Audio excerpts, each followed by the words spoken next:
Man, RareWare games were so good.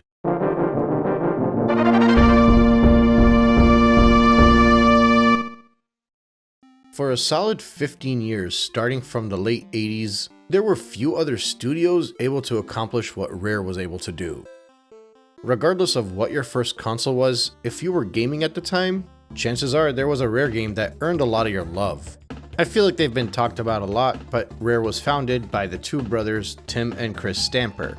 They started off messing around in the arcade systems, but it wasn't until they decided to reverse engineer the Nintendo Entertainment System and almost entirely shift their focus towards console development that the brothers actually founded Rare. You might be wondering, why would they reverse engineer the Nintendo Entertainment System? Well, it's actually because Nintendo said it was impossible. So these two brothers took it as a personal challenge to see if they can figure it out. And they ended up making some tech demos out of it too. Took those tech demos over to a Nintendo executive in Kyoto, and the Japanese company was so impressed that they granted them an unlimited budget to work on NES games. And these games differed drastically. There was so much diversity in the library of what they were doing. Games like RC Pro-Am, Wheel of Fortune, WWF WrestleMania, Sesame Street, ABC, The Amazing Spider-Man, and even Who Framed Roger Rabbit. These were games spanning off of so many different types of genres as well as various different publishers, but they were all, at least in part, developed by the Rare team. But it wasn't until the early 90s where they started to streamline their focus. With the release of Battletoads on the NES, the Game Boy, the Amiga, and even the Mega Drive, they found a beat-em-up franchise that they really clicked with. Now, when they got to the Super Nintendo, Rare decided to pump the brakes a little bit instead of jumping right into things. They had made a lot of money during the NES era and decided to reinvest that into their company, and they decided to buy the Silicon Graphics workstation, allowing them to make 3D models, which made them one of the most technologically advanced developers, giving them a high status in the international market. And in doing so, Rare decided to focus more now on quality instead of quantity. They showed the goods off to Nintendo, dangled their pre-rendered models in front of the giant, more or less giving them no other choice than to buy out a 25% stake in the company, which would gradually increase to 49%, making them officially a second-party developer for Nintendo. But regardless of that, they still operated independently, being able to flex their creative muscles with no significant involvement from Nintendo. And throughout all of this, Nintendo offered Rare a catalog of characters, prompting the Stamper brothers to ask for Donkey Kong, leading us to Donkey Kong Country. Rare knocked it out of the park with Donkey Kong Country, and its sequel. I'd argue the third one was really good too, but it took a very long time for people to start appreciating that one. Now, throughout all of this, they were also making Killer Instinct in the arcade machines for Midway, which they actually ported over to the Super Nintendo, as well as some Donkey Kong Game Boy ports, and a Ken Griffey Jr. game. I didn't even know about that one. And that pretty much carried them over to the Nintendo 64, seeing a whole lot of success not only for Donkey Kong, but for Killer Instinct, which sold over 3 million copies. The team had to expand their headquarters. They went up to roughly 250 staff members, and then their first showing on the Nintendo 64 came in 1997 with Blast Corps. Now, Blast Corps sold 1 million copies. It could be fun, but by Rare's own standards, they considered it a disappointment. But by this point in time, Rare was large enough to have multiple different teams working on different projects. Rare was working on a 3D platformer to be their main IP for the Nintendo 64, but that was being delayed. So they started to push out their small projects. The ones that probably won't do that well. The ones that were just quick cash grabs because of some licensed property. With a multiplayer mode shoehorned in because, why not? You know, just 007 GoldenEye, no big deal. I don't know what I could tell you. Either you were there and you know how phenomenal this was, or you've heard about its impact on console first-person shooters. Now, later on, in that same year of 1997, you'd think with how phenomenal GoldenEye was and how much of a lasting legacy it has, that would be the only massive title that would be released, but nope. Later on in that year, we got Diddy Kong Racing. Now, if I am not mistaken, Diddy Kong Racing was the first game that was actually published by Rare. Up to that point, they were always developing for a different publisher. But here they had a racer with a ton of their own original characters, and it's not just a regular kart racer. You had cars, airplanes, and hovercrafts. And it's all wrapped up with an amazing single-player adventure mode. The multiplayer is cool too, and it is fun to revisit, But it's kind of like revisiting Mario Kart 64. These kart racers have evolved so much over time that unless you have a ton of nostalgia for it, you're probably better off just sticking with the modern ones. But outside of something like, I don't know, Crash Team Racing, I don't think we've seen this type of love and effort being put into a single player mode in a kart racer. Within the following 2 years, 2 of the characters that were in Diddy Kong Racing would get their own game. In 1998, we got Banjo-Kazooie, and in 1999, we got Conker's Pocket Tales, a very family-friendly Game Boy Color game featuring everybody's favorite happy-go-lucky squirrel. Yeah, let's hold off on Conker a bit and backpedal. Go back to Banjo. So, Banjo, you guys all know him. I don't know about anybody else, but for me, Banjo-Kazooie felt like the true transition to 3D from Donkey Kong Country into the Nintendo 64. Now, obviously, we would get DK64 later, but I've always viewed the rare quartet of Banjo, Tooie, DK64, and Conker's Bad Fur Day as one giant series. When you jump between the games, they feel eerily similar. The vibes, the art style, the music, the models. And it all started from Banjo-Kazooie. In the same way that RareWare looked towards Mario's 2D adventures and decided to make Donkey Kong Country after it, they saw how Mario transitioned into 3D with Mario 64, and they made their jump into the third dimension with their own collectathon of Banjo-Kazooie. Now, just like with many of these games that I covered, I played this game a lot as a child. But unlike something like Mario 64, which I got to revisit again when it came onto the DS, Banjo was a game that I played a lot prior to turning 10, and then I just didn't touch it again for a very long time. For some reason, even when I had an Xbox 360, I never thought to play it on there. It was one of those games hovering on my backlog for a very long time, a game that I wanted to revisit and make sure that I fully complete it. When I eventually got an Xbox Series X and jumped onto Gamepass, one of the first things I did was go and play Banjo-Kazooie. I believe this was back in 2021. I spent a lot of time on it. I don't think I actually got through the entire game, just ran out of time, and I was playing it very casually. But I was having a blast. And fast forward to today, where I finally have played through the game, beaten the entire game, got that full 100%, done everything you can pretty much do in the title, and I had such a good experience that I could not wait to get started on this retrospective. Now, as a full disclosure to you all, I did play the Xbox version for this review. Realistically, anybody that wants to play Banjo-Kazooie today has 2 options. You either play it on the Nintendo Switch Online, or you can play it on Rare Replay, which is available with Game Pass. Obviously, you can also buy it on Nintendo 64, and you can emulate it, but I'm talking about the 2 primary ways that people are going at it today. There are a few negligible differences, I would say, that are pretty minor, but the biggest talking point that always comes up is in relation to the musical notes.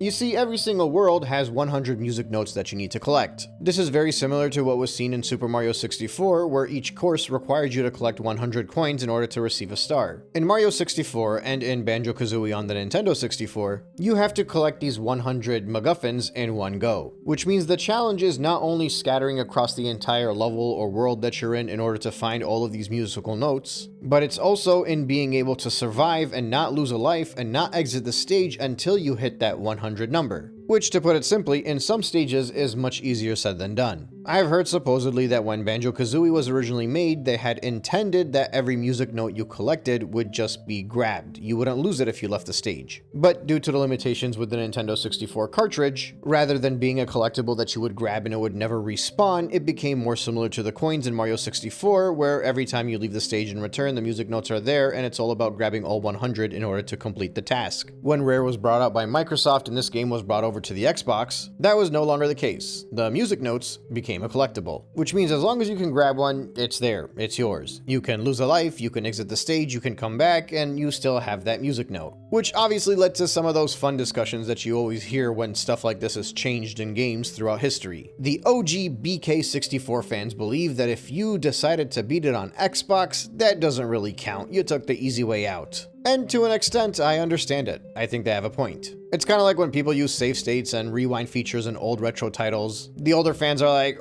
do you understand what I had to go through in order to beat this game? And the younger fans are just like, I don't really care, I had fun. I understand both sides of the discussion. I think they're 2 very different experiences. As far as I'm concerned, if you want to play the harder version and do it on the Nintendo 64, all the more power to you. But I kind of like the way that it's collected in the Xbox version as well. Plus, if you're playing on the Series X, you get the added bonus of the 4K and 60 frames per second. And in general, for me, it just makes the entire experience more enjoyable. Now, I mentioned earlier that this game did take a lot of inspiration from Super Mario 64. Mario 64, being a launch title for the Nintendo 64, had an art style that was a lot simpler. I still think it looked really good, but the way the RareWare titles had expanded upon the art style really showed a company that was able to build off of the foundations that were set in the earlier titles. Banjo, and then the upcoming DK and Banjo-Tooie and Conker even, were not only aesthetically pleasing, but they've aged very well when it comes to the visuals. The dynamic stages, the way things transition, the way the music evolves as you move around the entire world. Think of what David Wise did for the Donkey Kong Country series.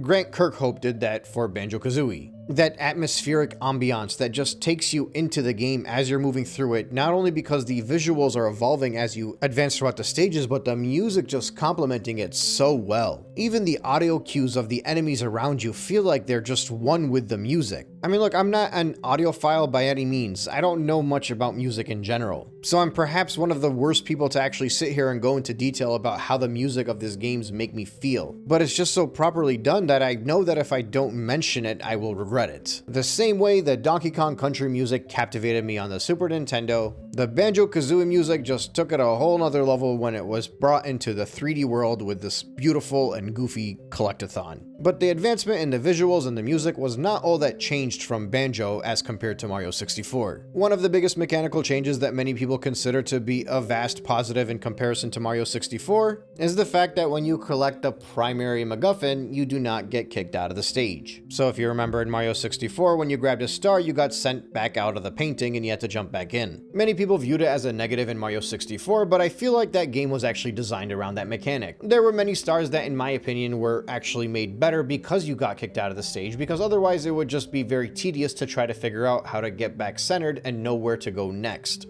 In a similar fashion, I feel like Banjo-Kazooie was designed where you did not need to be kicked out of the stage frequently in order to make sure you can still advance comfortably. But I will admit that there were many times while I was playing these massive stages which could sometimes get very confusing and disorienting, where I would grab a Jiggy and I would be like, I kinda wish they would just send me back to the start because it would be way easier to figure out where I need to go next. But it was mostly unnecessary. This game is a lot slower than Mario 64, where in that game it felt like the action platforming took a lot more priority in order to finish your objectives. This one felt a lot slower, and as a result, it was more focused on the actual scavenger hunt. Due to how everything is laid out throughout the various maps, how things are hidden in various nooks and crannies, through most of Banjo-Kazooie, the fun part of it all is trying to figure out how you can look everywhere to grab everything. And there's a lot to grab. As I stated, the primary MacGuffin to collect are the Jiggies. There are 10 in each of the 9 worlds, with an additional 10 being spread throughout Gruntilda's Lair, which is this game's hub world, bringing the grand total to 100. In order to advance through the games and enter these different stages, however, you do need to collect musical notes. Every stage has 100 musical notes to collect. And given how stingy this game is to allow you to access the final boss, you might as well go for full completion, because you can only skip a few of these anyways, so you might as well just get that 100%. For the most part, I would say that if you're somebody that's going after the 100 Jiggies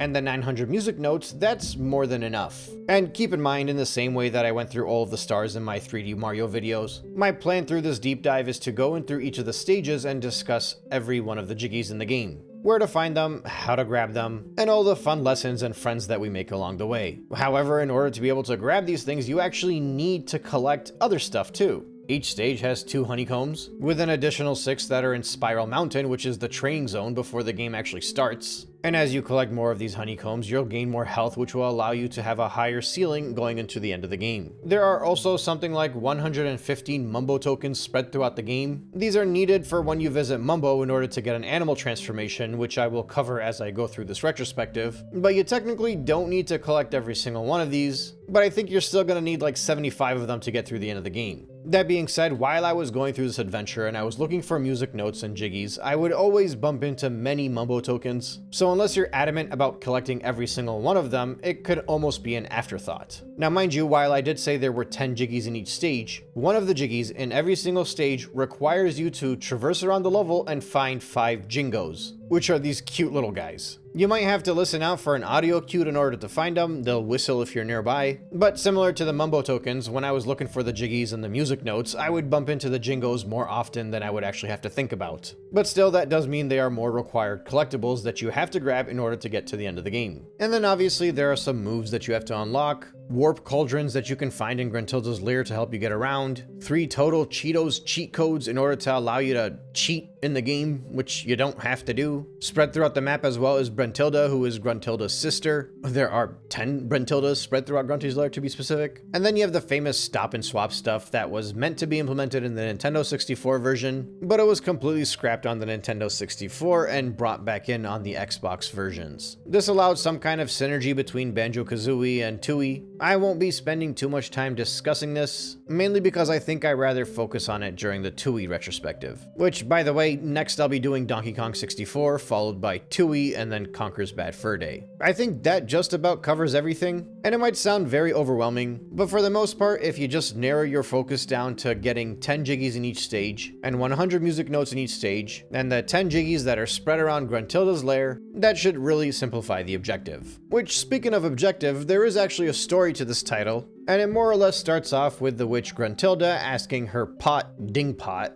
if she is indeed the most beautiful in all the land. And of course, she isn't. Not necessarily because she's ugly, because beauty is within the eyes of the beholder, and in this case, Dingpot believes that Tootie is the fairest in all the land. Tootie is Banjo's sister, and enraged Gruntilda decides that she is going to kidnap Tootie and steal her beauty. And yes, that rhymes, and yes, Gruntilda speaks in poetry as well. That's what makes her so memorable. It's part of the charm of this game. Tootie is talking to Bottles, and Gruntilda sweeps down, kidnaps her, although in fairness, Tootie does put up a fight, and there's a loud commotion, and Banjo sleeps through the whole thing. When Banjo is finally awakened by his friend Kazooie, they walk out of the house and are greeted by Bottles, who recaps everything that just occurred. And that's kind of it. At that point, you are now sent out on your adventure. You're meant to go and find a way to get to Gruntilda in order to save Tootie, Banjo's sister. The game starts off feeling like it's going to be very story heavy, and while throughout the game there are various different conversations and discussions that occur, minimal cutscenes here and there that remind you of your objective is to eventually reach Gruntilda, for the most part this plays like a game from the 90s, in that the focus is more about the actual gameplay and less about the story around it.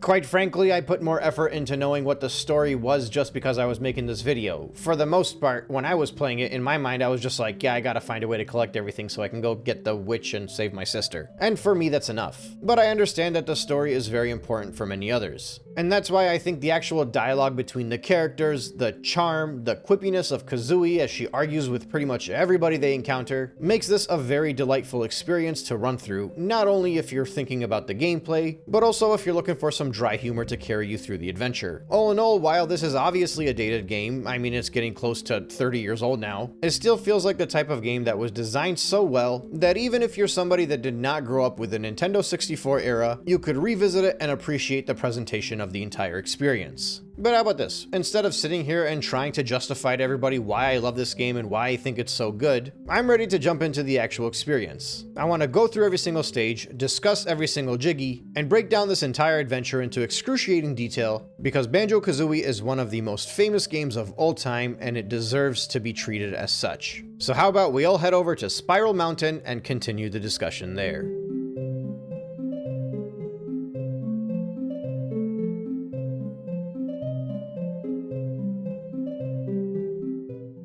Spiral Mountain is the most iconic setting in all of Banjo-Kazooie.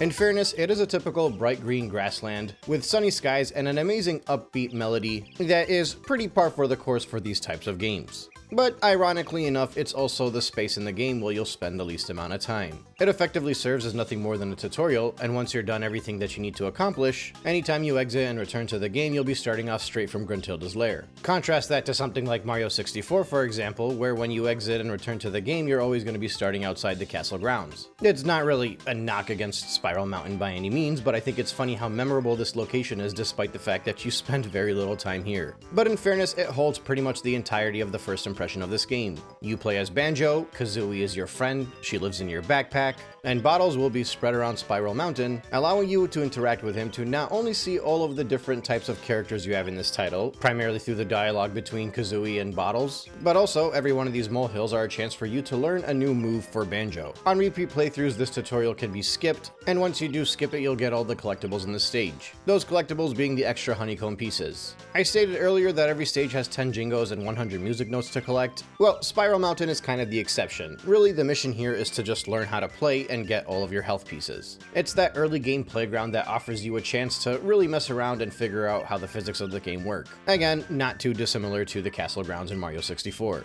But in this case, while you could technically go through these challenges in every order, it is a bit more streamlined in order to ensure that the player learns every move they need to learn. So, for example, interacting with one of these moles will teach you the Beaky Barge, a move that causes you to duck and then strike whatever's in front of you. Using the move on the test targets around you will give you access to one of the extra honeycomb pieces. You need to collect 6. I'm not the biggest fan of this move. I feel like it's very context sensitive. I'll mostly only use it when it's required to be used, for example when a gate or a door needs to be broken in order to get through, but it is stronger than just the simple melee attack. Speaking of which, that basic melee attack is called the Claw Swipe. It's pretty straightforward. It's only really activated by standing completely still, so realistically speaking, you'll use this even less than the Beaky Barge, because if you strike while you're moving, you'll just do a basic forward roll into the enemy. And then finally, you have the strongest move in your arsenal, in my opinion, and the one that you'll be most comfortable using throughout the adventure, and that's the Rat-a-Tat-Rap, which basically is a jump and strike. The only thing I didn't like too much was that I didn't realize just how useful that move is. I was under the impression that it was kind of only really needed if you were attacking an enemy that's much higher than you. I felt compelled to use the Beaky Barge a lot more earlier on, but then as the game advanced, I kind of relied more on the Rat-a-Tat-Rap while relegating the Beaky Barge to opening doors. And then the basic roll attack was useful anytime I needed to knock somebody out, which is very important because every time you kill an enemy, that's your chance to recollect a honeycomb. And by the way, enemies do not respawn, and also when you defeat them and they drop the honeycomb, that honeycomb will stay there until you collect it. So as I went through the game, instead of just defeating an enemy and collecting what they dropped, like I would once again in Mario 64 for example, when they would leave a coin, I found it was more in my interest to leave these enemies and just come back to them when I needed health. The next section taught you all about your jumps. It's pretty straightforward if you've ever played any platformer before. You got the basic jump. If you hit the jump button again while you're in the air, it'll allow you to hover for a bit with Kazooie. And then finally, you have the very useful backflip, which allows you to jump to higher areas. I guess in this game it's called the flap flip. And of course, you put all these different maneuvers into good use to collect the next piece of the honeycomb. There's also swimming. Yay. If this is not your first video of mine, you will know that I despise swimming from this era of games, and this is no exception. It works pretty much exactly as you'd expect. If you just simply tap the button, you'll swim on the surface of the water. Or if you opt to dive down deep into the water, you gotta do all the finicky stuff. Bottles will also tell you that you can climb trees. And obviously on the top of one of the trees is the final piece of the honeycomb that's waiting for you. And really, that's about that for Spiral Mountain. You make the iconic traversal up said mountain, interact with your boy Bottles, cross the bridge, and enter the mouth into Gruntilda's lair. After a quick cutscene that reminds you of the purpose of this game and the story and the objective, you'll find a Jiggy to the left of you waiting on top of some platforms, a steep route that you can't quite run up yet, and a pathway to the right that'll lead you towards a door that's closed. And in that same room to the right of that, you'll find a photo with a missing puzzle piece. In order to open that closed off door, you need to stand in front of the photo with the missing puzzle piece and use the Jiggy that you just collected to fill in the photo, and that will grant you access to the first stage. I'll go into further detail when I discuss Gruntilda's lair, which will probably be around the end of this retrospective,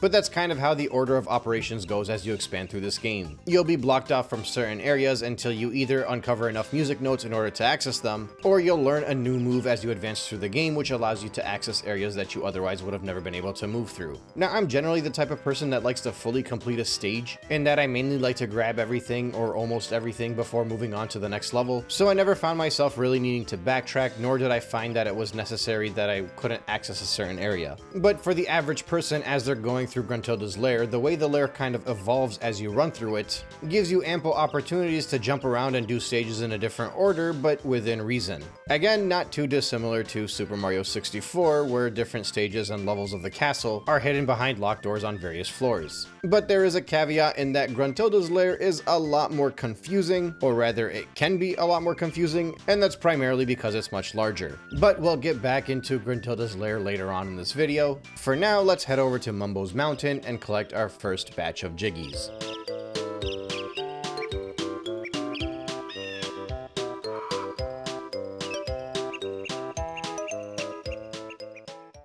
Mumbo's Mountain feels like a continuation of Spiral Mountain.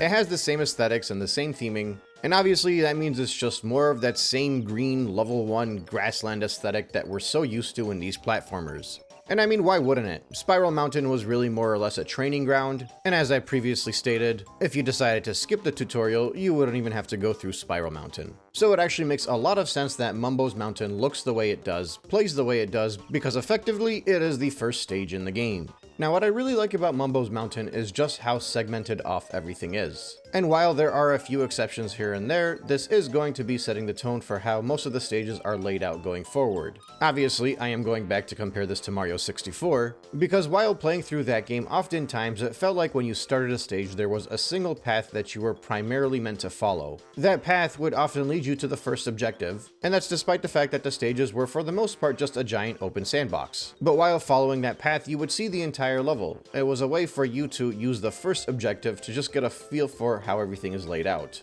That's actually done to a much smaller extent in Mumbo's Mountain. While yes, there is still a small yellow path that you could follow and that will show you a lot of the stage, due to the fact that there is no actual objective in the game, the actual layout of the map just kind of inches you towards veering off and searching at your own pace. So for example, as soon as you start the map, instead of following that path, you can go straight to the right, find some platforms that have music notes on it, as well as a jingo you can collect. At this point in time, you already know how to do all the special jumps, so it should be pretty easy to get up there with your backflip. And since you can't walk up the very steep hill, this might lead you towards walking up the path towards the left, which will take you to the area just outside of Mumbo's hut. And that's where you might find your first Jiggy. In that same area, you'll also find a molehill waiting for you, with bottles up there to teach you how to use what is basically this game's ground pound. In this case, it's called the Beak Buster. And that gives you a chance to crush all of the little huts around you in order to collect some more music notes, as well as some eggs, we'll get to those later, another Jingo, and your second Jiggy. Now at this point, you'll also have noticed the Mumbo token that's sitting under the map. You might walk into Mumbo's hut, and you'll see a sign that has a number 5 next to it. You'll notice that you only have 2 Mumbo tokens, which now you know that once you collect 5 of these little tokens, it'll be time to come back into this room and figure out what exactly Mumbo does. And there are some other things that you might learn as well. You might notice the blue eggs that are sitting on top of Mumbo. They stick out and they're very easy to spot. And now you know that pretty much every time you enter Mumbo's hut, there's a very likely chance that something will be hiding up there. Effectively, all of this detour has taught you so much about the game itself, and it primarily happened because at the very start of the stage, you notice a Jingo whistling at you to your right, and you decided to veer off and go in that direction. And this is a big part of how this game works in general. You'll notice something, you'll start to chase it, and while you're chasing it, you'll just get sidetracked by so many different things, but they're not just distractions, they're actually part of the game, and they're meant to teach you how to advance throughout the title. Completely and intentionally teaching you how you're meant to go through this adventure and how you're meant to tackle each stage in order to collect all of the Jiggies, as well as the music notes, of course. If you back out of Mumbo's area and continue along, you'll pass by some termites, and the music notes will lead you towards the next section where you'll find another molehill. This is where you'll learn the Talon Trot, which is basically this game's run button. It's actually hilarious because what it does is it forces Banjo to lean back onto Kazooie while she's running, and it's kind of an absurd sight. I think the control for this is kind of annoying because this is the ideal way to actually get around the game. And instead of having a toggle, you kind of have to hold the trigger the entire time after you activate it. And in a lot of ways, it kind of reminds me of Super Mario 64 DS in that you had to actually hold the run button the entire time, even though for the most part, there probably should have been a walk button since you'll want to be running the entire game. It may not necessarily be the exact same extent here in Banjo, and that's primarily because Banjo is a much slower game than Mario. But there were definitely many times where I was kind of like, I wish I could just press a button and then I would be running on Kazooie and then I can press the button again if I wanted to stop. Now that being said, it's a minor nitpick, it's not really that big of a deal, and the other thing that the Talon Trot gives you is it allows you to move upwards on steep hills. And sure enough, you'll be able to put it to good use almost immediately. There's a Jiggy right behind you as well as a ramp overhead, which if you run around, you'll be able to collect more music notes as well as grab the next Jingo. And then now that we have the Talentra and we know that we can run on steep hills, you can run straight down the mountain next to you and collect all of the music notes in your path, as well as grabbing the yellow Jingo. Again, during this whole experience, it feels like you're moving towards a predetermined path. In your mind, you're just exploring, but the game sets it up in a way where as you explore through this path, you're learning more moves, you're getting better, and you're understanding just the general philosophy of this game and how you're supposed to advance through it. Through the gameplay itself, you are learning how to play. This path alone will have given you nearly half of all of the jiggies in the game, more than half of the music notes, and almost all of the jingos. And then after that point, you'll also remember that there was a very steep hill at the start of the stage, so you might decide to run back in that direction and collect all of the music notes that were on that steep hill, as well as yet another jiggy. Then finally, at that point, you might remember that there were a bunch of termites in the middle area, and you decide to enter their little mountain. Then there's a termite waiting for you, calling you ugly and saying no bears are allowed in here. You might try to ignore it and jump on the ramp overhead, but it's too steep. You slip right off, and you can't use Kazooie to jump up there, so something doesn't feel right. You'll have to return to this area. At this point in time, you might finally decide to go towards the giant chimp that's standing in the corner. He'll be launching oranges down at you, and you might notice some little orange pads around the floor. It's a very simple puzzle. You gotta get him to throw the oranges at you and hit those pads instead. And again, this kind of gives you a little bit of a preview of the types of puzzles that you might face as the game continues. Jiggies will not always be that simple to collect. Sometimes you'll have to interact with different enemies or the environment itself in order to get your reward. Once he hits the final orange pad, you'll be giving another jiggy. And then in the corner, you'll find Chimpy, whom I'm convinced is Diddy Kong, and he'll tell you that he wants oranges. Now, in my case, I actually decided to veer off and come back to this location because I wanted to go back to the beginning of the level and collect the music notes that I had missed initially because I didn't take the path that was intended immediately, and that also brought me towards the final Jingo, which gave me the jiggy for collecting the 5 of those. Going in that direction also prompted me to notice that there was a honeycomb piece sitting on the side of the mountain, so I knew that with the Talentra, I'd be able to walk across the side of the mountain to collect that. Eventually, you might make it back to the chimp. I remember the first time playing this, I was trying to see if I can make the giant gorilla throw the oranges towards the chimp, because that's what he wants. And eventually I actually ran towards the giant ape to see if I can get it to knock some oranges down by slamming my head into the tree, but it turns out you're simply supposed to just climb that tree and grab your oranges and go give it to the chimp. This will not only give you your next jiggy, but it'll also increase the elevation of the tree trunk, allowing you to access the higher area. As soon as you're up there, you'll find yet another molehill. And at this point, you'll find out the use of all of those shiny blue eggs. Bottles is teaching you how to shoot the eggs at the enemies. This is the primary projectile attack. It's pretty terrible at aiming, it's very finicky, but as the game goes on, you should be able to use it whenever necessary. Along your path, you'll also notice the final Mumbo token, so you'll be at 5 knowing that you can return to Mumbo's house. But just beyond that, you'll also notice a witch switch. The witch switches are spread throughout the map, and every time you ground pound one, it'll spawn a jiggy outside in Gruntilda's lair, which will be one of the 10 jiggies that you have to collect in the hub world. And obviously, I'll be going through the jiggies over there later. Back in Mumbo's mountain, on that elevated path, you might notice that there's a little bit of a trail that takes you right up directly in front of the giant gorilla. Well, this is your chance to practice with the egg projectiles. You aim at the chimp and you just keep shooting it over and over again. He'll fight back, mind you, he's not gonna go down that easy, but fear not, he will give you another jiggy.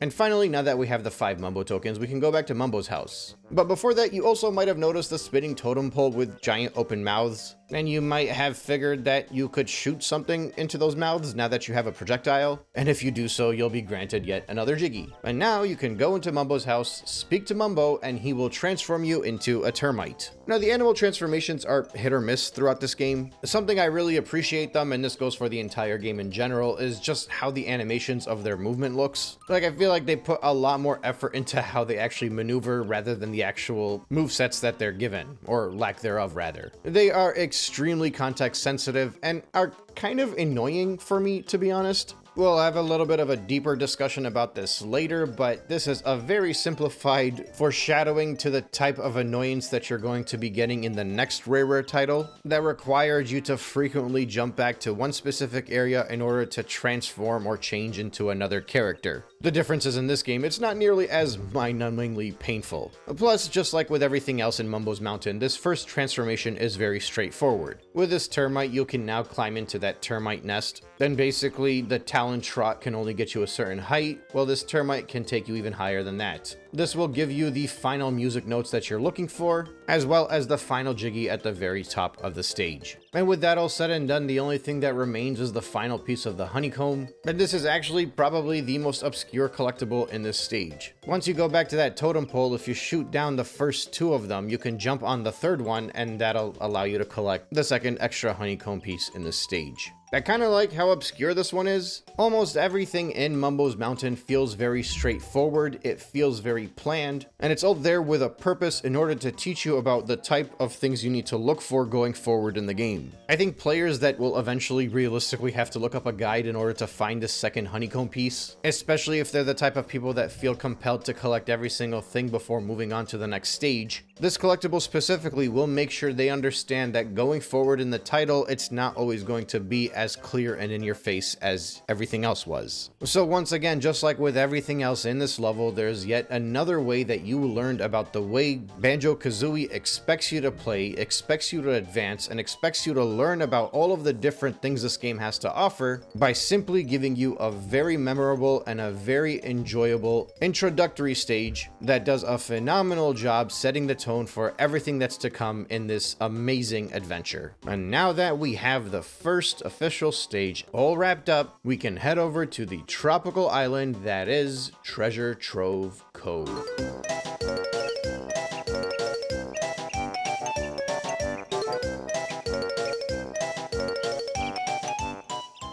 I love the entrance for Treasure Trove Cove.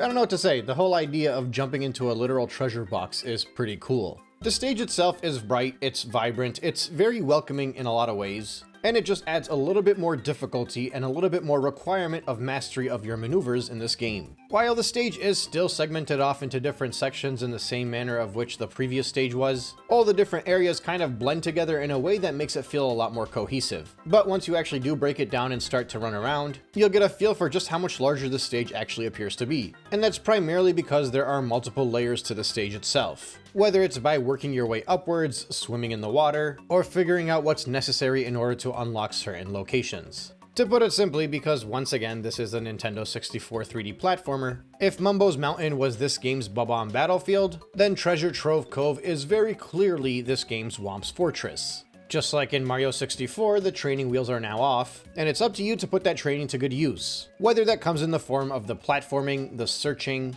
or especially in the problem solving. Immediately when you start off, you'll notice a crab directly in front of you that you can't just defeat the same way you were defeating the other baddies in the game. You're gonna have to use one of your strongest attacks like the ground pound. When the stage starts off, you can either go to the right, to the left, or straight ahead. If you choose the latter, you might notice a little ramp going up to a ship where you can collect music notes to get to the top. And when you get to the top, you'll notice a molehill waiting for you. If you speak to Bubbles, you'll unlock the ability to fly with Kazooie. This of course requires the collection of the red feathers, and the longer you fly, the more you flap, the more you move upwards, the more your feather count will go down. Your mileage may vary, but for the most part in this game, similar to the blue eggs that I collected, I seem to always have enough feathers to be able to fly anywhere that I wanted to go. But there may be a few moments here or there where you actually find yourself running around in order to collect more of the red feathers. And that will realistically happen in missions that require a lot of flying. Of course, you can't just fly wherever you want because that would break open the entire game. Instead, you're limited to the little context-sensitive jump pads that you have to stand on top of, and that will allow you to shoot up into the sky. But that's not the only new move that you'll learn in the stage. You'll bump into Bubbles again on top of some of these platforms, and they are covered in these green jumping pads. This is the shock jump. Once again, another context-sensitive maneuver. If you stand on it, you jump really high, like higher than the backflip. There is a little bit of strategy to it. You kind of do a mini hop and then you do the big jump, but after a few attempts, you should get the hang of it. Of course, you get a chance to try it out right away by moving through all of these different platforms that have the shock jump pads on them, and in doing so, you'll be able to collect some music notes as well as some other useful items. Not least of which being a Jingo and your first Jiggy. Through most of this stage, you'll find a lot of palm trees, and climbing them will allow you to grab either feathers, eggs, or music notes. And at some point far off in the distance, you might notice a piece of a honeycomb. Naturally, you're going to want to jump into the water to swim towards it, and that's when you meet Snacker, the shark. Yeah, this guy can tense things up. He's terrifying. As a kid, he used to freak me out, but as an adult, it's not really as terrifying anymore. Not that the whole thing where he's sneaking up on you isn't completely eerie. It's more the fact that I know that even if he was to catch up to me, which is pretty hard for him to do, it's pretty easy for me to get away and maybe only take one bit of damage. If he was an insta-kill enemy, or if I ran into him in a setting that wasn't so easy to get away from him, which, spoiler alert, that might happen later, then I think I would find him to be a little bit more stress-inducing. But yeah, as it stands right now, he's just an obstacle to make sure you're not hanging out slowly in the water. In any case, grabbing the piece of the honeycomb is pretty easy, and on your way back you can grab a Mumbo token. You also may notice a pathway towards the right that'll allow you to climb up towards a red X on the floor. Directly in front of that red X is a flying pad, however. If you choose to shoot up to the sky, on your right you might notice a treasure chest in an alcove, a treasure chest that will hurt you if you jump into the alcove. But if you can avoid the teeth, you can grab the Jiggy. Now I'm the type of player that likes to explore quite a bit, so I found myself really going to the high ground as much as possible. In doing so, I noticed a Jingo at the very top of the ship, so I grabbed it from there. And that also prompted me to fly towards the alcove opposite of the treasure chest. This actually takes you to the peak of the stage where you can climb up to the top where the lighthouse sits. It is a minor platforming challenge to make your way up there, and you'll be rewarded with some music notes as well as some eggs. Also, while you're up there, you'll find the witch switch, which will spawn the Jiggy out in the hub world. And you'll also pass by a Jingo on your way to this lighthouse. You gotta bust the door open and climb to the top, and over there you'll be able to pick up some music notes as well as a Jiggy. Back down in the bottom outside of the alcove, you'll notice some crates over the water. These crates are good to bounce between in order to avoid Snacker, and by jumping between them you'll be able to grab a Mumbo's token as well as make it to your next challenge. Although it is less of a challenge and more of a hunt, because this is kind of hidden away. Using Kazooie, you can climb your way upwards and you might notice a pool of water on the side of the mountain. And diving deep into that pool, you'll be able to collect another Jiggy. And then at that point, you can just make your way down the other side, grabbing various collectibles along the way, like music notes and feathers and more Mumbo tokens. There's the added challenge of having so many different enemies along your way, including these mines that will explode as soon as you touch them.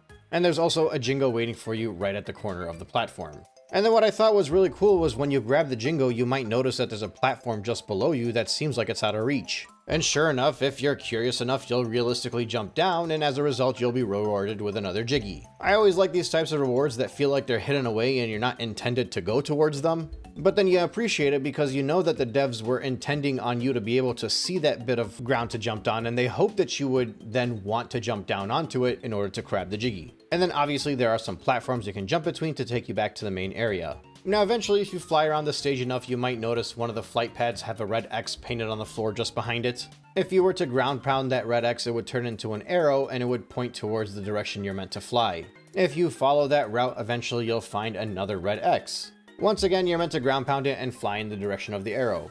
If you repeat that a few times, eventually you'll make it to a red X that's a little bit larger, and ground pounding it will turn it into a question mark. And that's because the final red X is on top of a little island. Once you ground pound that one, a treasure chest will appear, and it's up to you to destroy the treasure chest in order to collect your Jiggy. I actually like this one a lot. It was a fun little scavenger hunt. It wasn't anything that was too complicated, but it did give you a chance to explore the stage by flying around. And realistically speaking, while following this trail, you'll also notice music notes along your path as well as some Jingos that you're meant to collect. So it is a good objective to get you used to the general layout of the stage. Speaking of which, I think in this stage players will tend to jump around quite a bit. I think it's a lot more difficult to know exactly what you need to do just because it's so early in the game, but it's not simple enough to just go through it without putting too much of a thought. So for example, a player may have completely missed a Jingo sitting directly beneath them at the start of the stage. And that player was me. I didn't realize there was a Jingo right at the start of the stage. And that became a bit of an issue because where you grab that final Jingo is where the Jiggy actually spawns. So you already have the finicky swimming controls, and you already have to swim towards that Jingo in order to grab it, all the while avoiding Snacker the shark, who's just sneaking up behind you. And then after you think you're all said and done, you actually have to swim back down there and make sure you grab that Jiggy in hopes that you can do so in a tight space without taking another hit. And again, it's a 90s platformer with swimming controls that are just not very meant for these type of tight challenges. Of course, this is nowhere near as egregious as it will get, but early on in the game, while you're still adjusting to the swimming controls, it could be very annoying. Now, outside of Snacker, there's also what is kind of a boss fight in this game, one of the few of them. It's this big guy over here named Nipper. Many players might get too close to him and not realize that he's going to smack you immediately. And I remember when I was younger trying to fly directly over him and ground pound onto it and thinking that was the right way to defeat him. But no, it's as simple as using the rat-a-tat-rap, a move that players might not be adjusted to using this early on in the game. Once you knock him out, you'll actually be able to enter his shell and collect some music notes while you're going in there, as well as defeating some crabs and of course finding a Jiggy waiting for you. Aside from that, there's also a pirate ship that we saw from early on in the stage. On the pirate ship, there is a donkey that is very sad. He's looking for his gold. Of course, there is an area where you can actually ground pound and head down inside the ship in order to grab the first piece of gold, but there are two. While you're down there, you might notice it on the other side of the cage as well as some music notes, but you can't access it from here. And that's because you actually have to jump into the pool of water next to the pirate ship where you can swim into it, grab the music notes as well as the pieces of gold, and when you return it to the captain of the ship, he will give you another Jiggy. I also like that he just completely runs off after giving you the Jiggy. And finally, early on in the stage, you might have noticed a bucket sitting on top of a ledge. Yeah, the character is literally a bucket and it's sitting on a ledge. I don't know what to tell you. Said bucket will tell you that it's leaking and you need to clog the hole that it's leaking from. And in order to clog said hole, you're supposed to lay an egg inside the bucket. Yeah, just go with it.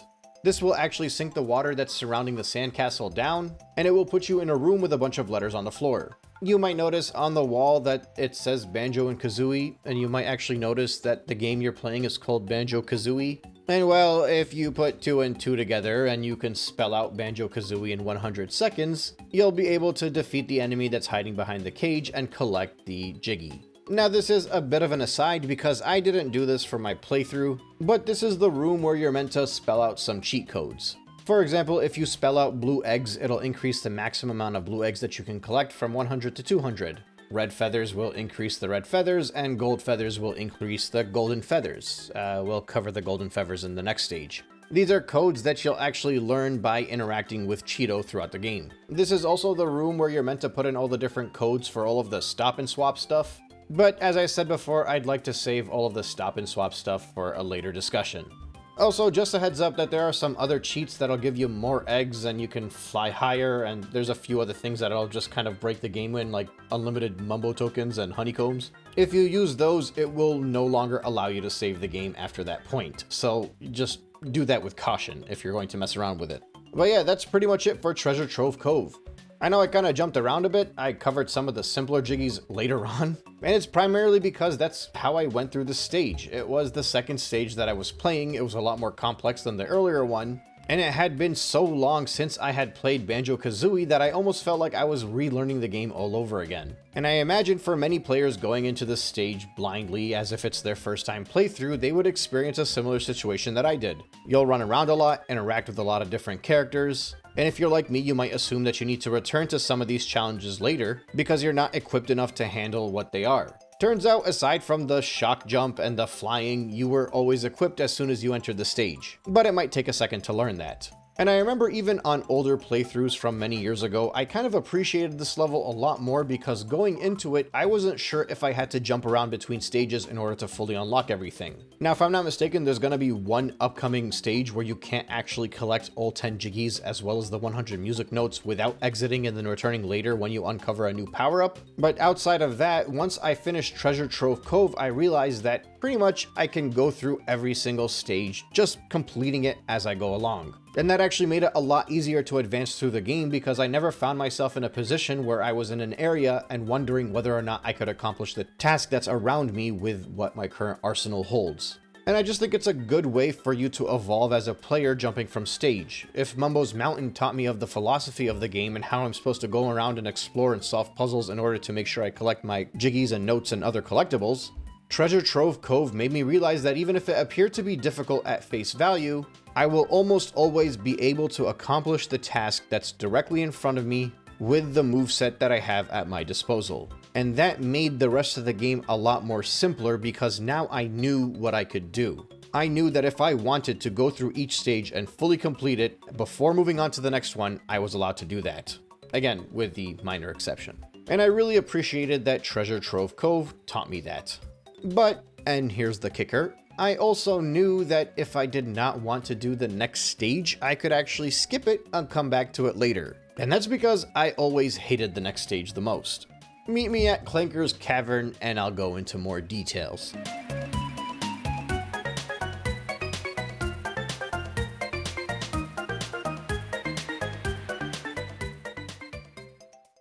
I think I'm gonna cut Clanker's Cavern some slack.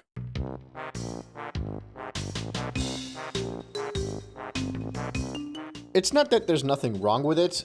On the contrary, I think there are a lot of things that are introduced in this stage that are just downright annoying, not least of which the obnoxious and frustrating underwater segments. But honestly, looking at the stage as a whole, everything that it has to offer, they do a pretty good job keeping you out of the water for a lot of it. And Clanker's kind of charming, at least he is for me. Now, admittedly, part of the reason why I'm giving Clanker's Cavern so much grace is because in my most recent playthrough, I left it for way later in the game. I skipped right past it. I was so uninterested in going into this level that I was like, I just don't want to deal with it. And I actually think I enjoyed the game a lot more because of it. The funny thing is, there is a specific move that you can only learn in this stage, and I'll get to that in a bit, but surprisingly, I was able to get through pretty much the entire game without even worrying about that move. And not only that, by the time I made it back to Clanker's Cavern, I was well through most of the game. I think I went to it right before doing the last stage, which meant that I was so much more comfortable in the way the game is designed, and since this is an early game stage, and the difficulty curve in Banjo is pretty good, that meant that, in general, I just had a lot more fun going through Clanker's Cavern. But as a first-time playthrough, it is very annoying.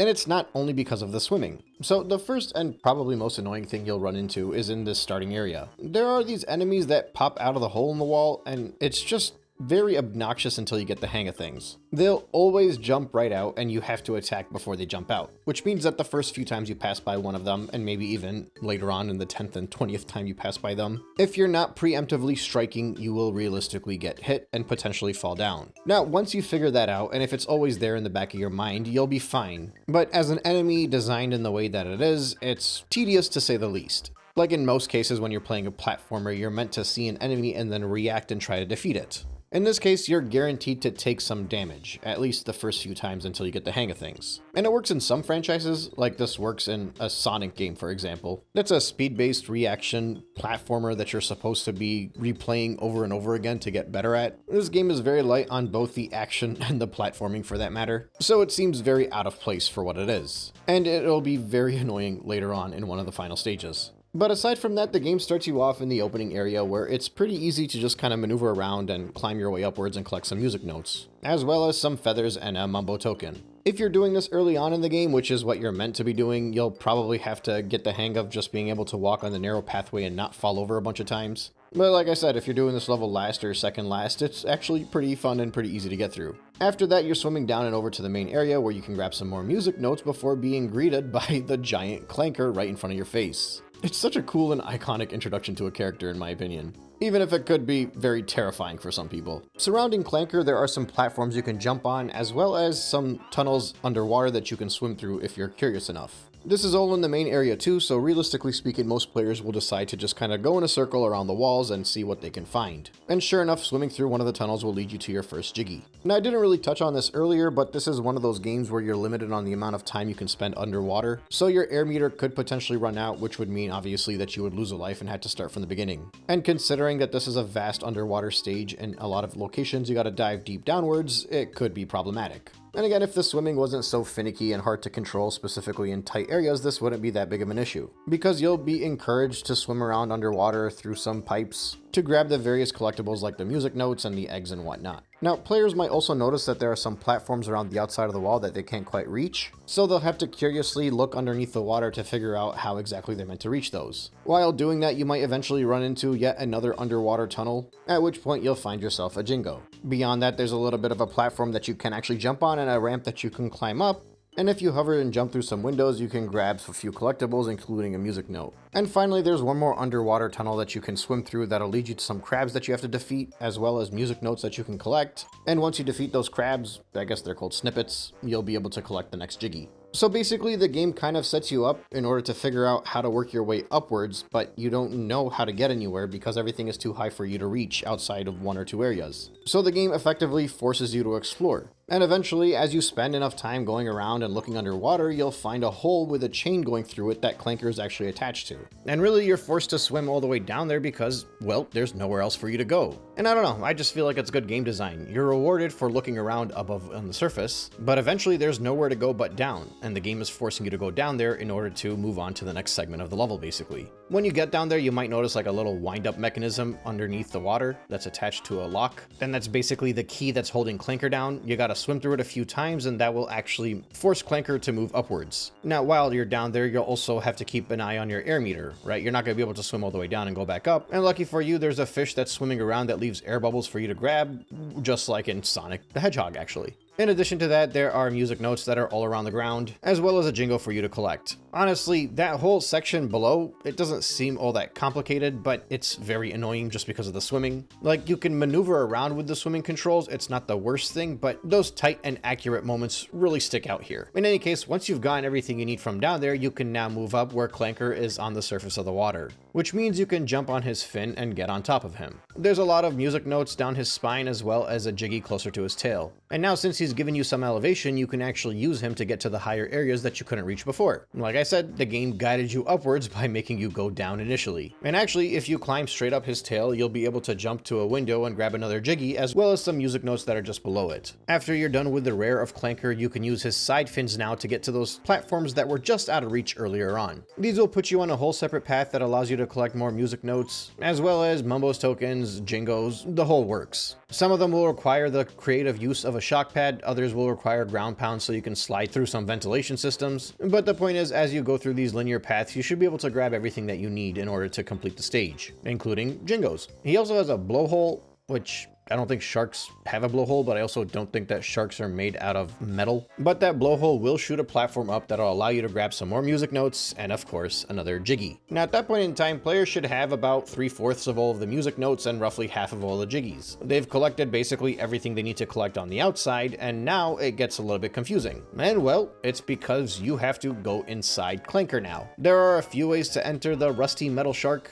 and one of them is actually through said blowhole. Once you jump in, there will be a switch waiting for you to ground pound it, which obviously will make the jiggy spawn out in the main hub world. And there will be a bunch of rotating fans in front of you that will certainly damage you if you decide to run through them. So instead you gotta go backwards. This will put you in Clanker's mouth, I believe. All you could really do over there is run around and grab some music notes, and then you can actually dive deeper and go through his throat. Yeah, look guys, I don't know the actual anatomy of a shark, but I'm doing my best here. He'll have some hazardous organs, I think, that will damage you if you swim past them, so you gotta avoid them and get to his stomach. Then once you make it to the stomach, you'll find some rings that are just begging you to swim through them. They'll all be blue, and one of them is green, so you know how it works. Jump through the green one, and then continue to go through every other one that turns green following that. There's a time limit, of course, but it is a good test of your swimming skills. And again, I think this is one of those challenges where if you did this stage second, you might find this very annoying, but coming back to it at the end of the game, it's just kind of a no-brainer, and it's actually really fun to run through. And not to mention the entire setting of being inside a shark during all of this is super cool, in my opinion. I used to dread the idea of going through Clanker's stage, but now he's like a friend. Not nearly as terrifying and frustrating as I remember, and actually a lot of fun and very memorable. Now, mind you, this ring challenge isn't really that easy. Like, I accomplished it with 1 second to spare. So it is actually a good test of your maneuverability, especially because some of it takes place above the water and some of it takes place below. And speaking of which, once you do grab that final ring, the water level inside the shark's stomach will rise, allowing you to grab your next jiggy. And this will also give you access to little routes on the side of the shark, which are actually exits and entrances through the shark's gills, which I thought was a neat touch. Also, there's a jingle right next to those gills. And of course, on the gill opposite to that one, there are some music notes for you to grab.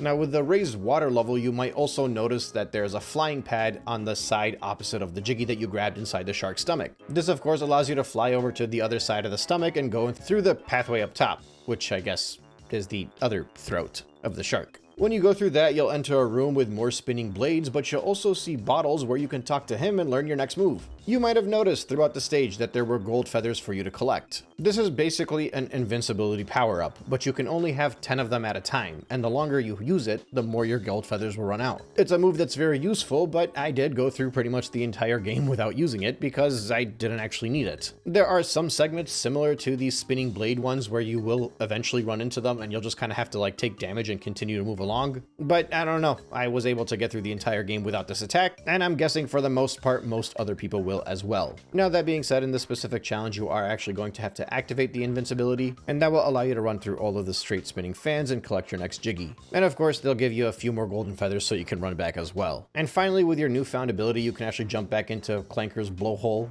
Then this will take you to 9 jiggies and 99 music notes, which mean there is a single jiggy remaining and a single music note remaining. But you've looked everywhere. Then this is the part of the stage where I started frantically running around and looking because I could not figure out what I needed to do. It had been so long since I played this game that I genuinely was actually stuck over here. Now thankfully I actually managed to figure it out without looking it up, but it did take me a while to remember what I needed to do. I'm guessing most people would struggle with this and would have to look it up though. And I'm also guessing that back in the day I had to look it up too. See, Clanker has some gold teeth, and you're supposed to shoot them with an egg. Doing so will allow you to climb into his mouth, and on one side there will be a Mumbo token, on the other side will be the final Jiggy. As far as the final music note, yeah, it was in the mouth, it wasn't hidden anywhere special, I just missed it the first time when I was running around there after I jumped in through the blowhole. But yeah, for the most part while going through this stage, I was able to grab all of the Jingos, all of the Jiggies, and all of the music notes by just following along a path that isn't really laid out for you to follow, but the way that the game is designed, it just pushes you towards the directions that you're supposed to go without really thinking about it. This was all entirely accomplishable by a combination of good stage design as well as me, the player, wanting to look everywhere before moving forward. And after searching everything I possibly could in each different area, the game shifts you towards the next section you're supposed to go, whether that's diving downwards in order to let Clanker rise up, or jumping into Clanker's mouth and not being able to move on to the next section without figuring out what needs to be done in the area that you're in. I would say the only exception really is that final Jiggy that required the tooth, as well as the second honeycomb piece, which I actually did have to look up. You gotta swim underneath one of the pipes that are below the water and then just kind of go up there and grab that second honeycomb piece. But aside from that, despite the fact that this is an open sandbox stage, it's not a linear path, there is a linear progression that goes through this stage, and if you follow it and you do your due diligence and look everywhere, you should be able to grab everything. Which was actually part of the reason why I think I enjoyed this stage so much more this time. I remember the first time playing it, I just felt very overwhelmed, and mostly I felt overwhelmed because of those dumb enemies that kept popping out from behind the wall, as well as all of the finicky swimming controls, specifically when you dive deep down and you're guaranteed to run out of air. And mind you, even on this playthrough, I lost 2 or 3 lives because I ran out of that air. But I appreciated the level so much more because I was no longer bothered by the poor swimming controls, I was no longer bothered by the different ways that you can lose a life, and I was just more appreciative of the way that the stage is actually laid out for you to advance without thinking about it. Clanker's Cavern managed to go from being one of my least favorite stages in the game, and all of the 3D platformers I've played in Nintendo 64, to actually being one that I enjoyed and liked a lot more than I had expected. Contrast it to something like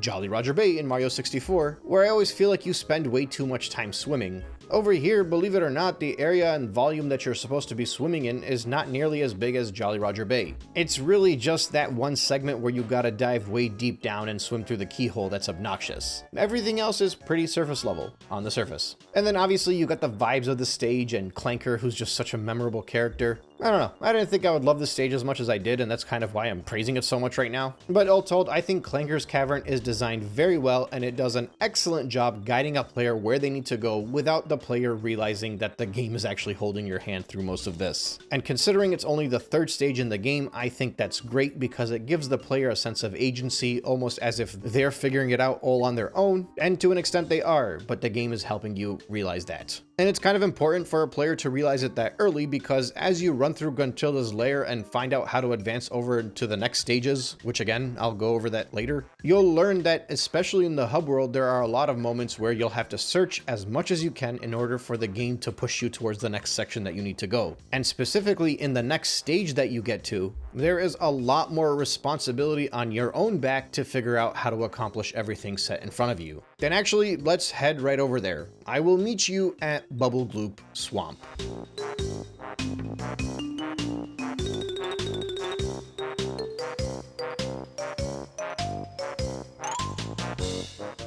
I would say that Bubblegloop Swamp is when Banjo-Kazooie starts to really take off.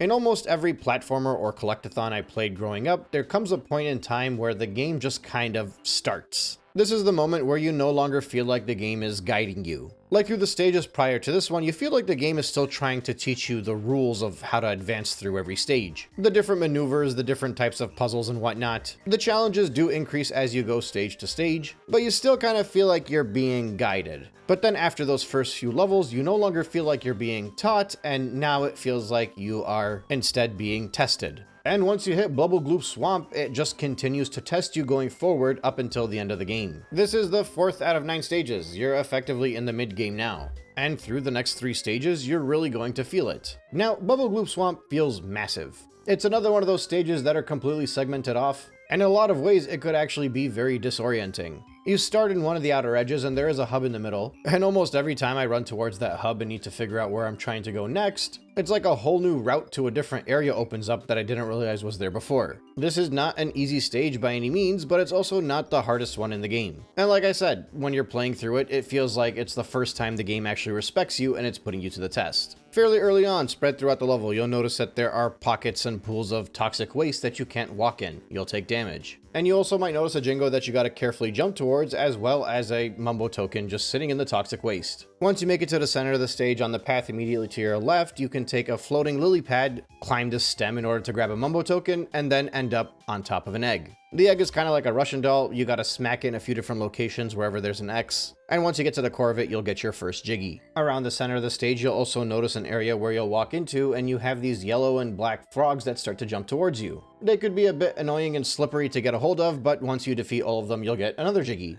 And then if you branch off in one of the directions, you'll find a turtle waiting for you. If you ground pound each of its legs, it'll open its mouth and spit out yet another Jiggy. Now mind you, those are 3 quick Jiggies in succession, but the journey to get there also has you collect a whole bunch of music notes and Mumbo token and the like. Also, after grabbing that Jiggy, you can walk right into the turtle's mouth. Inside the turtle is a little bit of an annoying puzzle. It's one of those memorization games where you have to hit the turtles in the right order that they're singing. So obviously your mileage may vary. The only thing that was bothering me was there was a purple one and a violet one, and I kept mixing them up, and then whenever you hit the wrong turtle, you'll actually lose health, which will cause you to lose a life and start the stage from the beginning and have to walk back into the turtle's mouth. But once you get through the whole turtle memory game, you'll be able to get another Jiggy. Now, while you're playing through the stage, you might also notice some boots to collect, and that's because back at the start of the stage, you'll notice bottles. He'll unlock those boots, which will temporarily allow you to run through those hazardous swamps, and you'll even gain a little bit of speed when you're using them. Unlocking those boots will allow you to get to different areas around the map, as well as some new areas in other stages once you get to them. And there are music notes spread throughout the swamp, so you will need those boots in order to collect everything in this stage. And speaking of which, once you make it to another one of the branches, you'll find the Jingo waiting for you on top of a stem.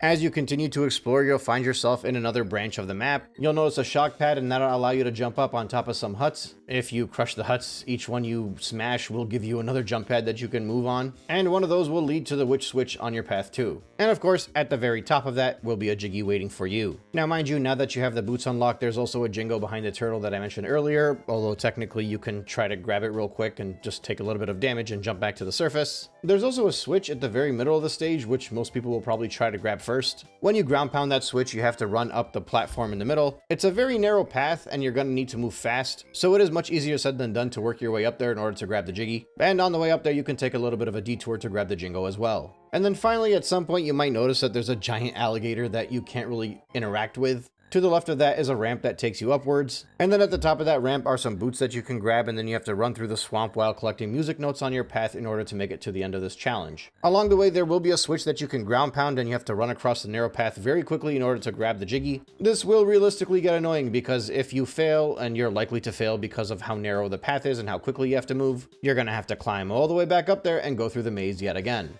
But realistically speaking, if you line up your camera before doing the ground pound, it makes grabbing that Jiggy a little bit easier. At that point, you can continue along the swamp maze and make it towards Mumbo's house. Now, remember how earlier on I said that whenever you enter Mumbo's house, you're going to want to check the area up top? Over Mumbo is actually one of the honeycomb pieces. And then after you grab that, Mumbo will turn you into a crocodile, which I think is the cutest animal that Banjo transforms into in this game. Although the walrus is a close second. I love that he has an actual offensive and he can attack bad guys. You can also actually run through the swamp without taking any damage, which makes the stage a lot easier. And there were also many locations that you actually could not grab the music notes and the other collectibles because you were too large, that now you can handle them. This also allows you to go inside the nostrils of the giant alligator that you couldn't interact with earlier. And that'll put you in this dumb challenge against this red crocodile, where you have to chomp down on more of these enemies than he does. And honestly, the problem is that he's slightly faster than you, but if you keep using your chomp attack, you'll move a little bit faster. And actually, what's worse is that there are actually 3 different challenges. By the time you get to the 3rd one, you gotta alternate chomping on the yellow or red ones, depending on what's up there. And there's like major rubber banding too, so you can't get too far ahead from this crocodile, I think at least. And what's even more annoying is that if you lose, he'll chomp at you, which will make you lose a couple pieces of health. And if you happen to be low on health like I was, you lose a life, which means you gotta start from the first challenge all over again.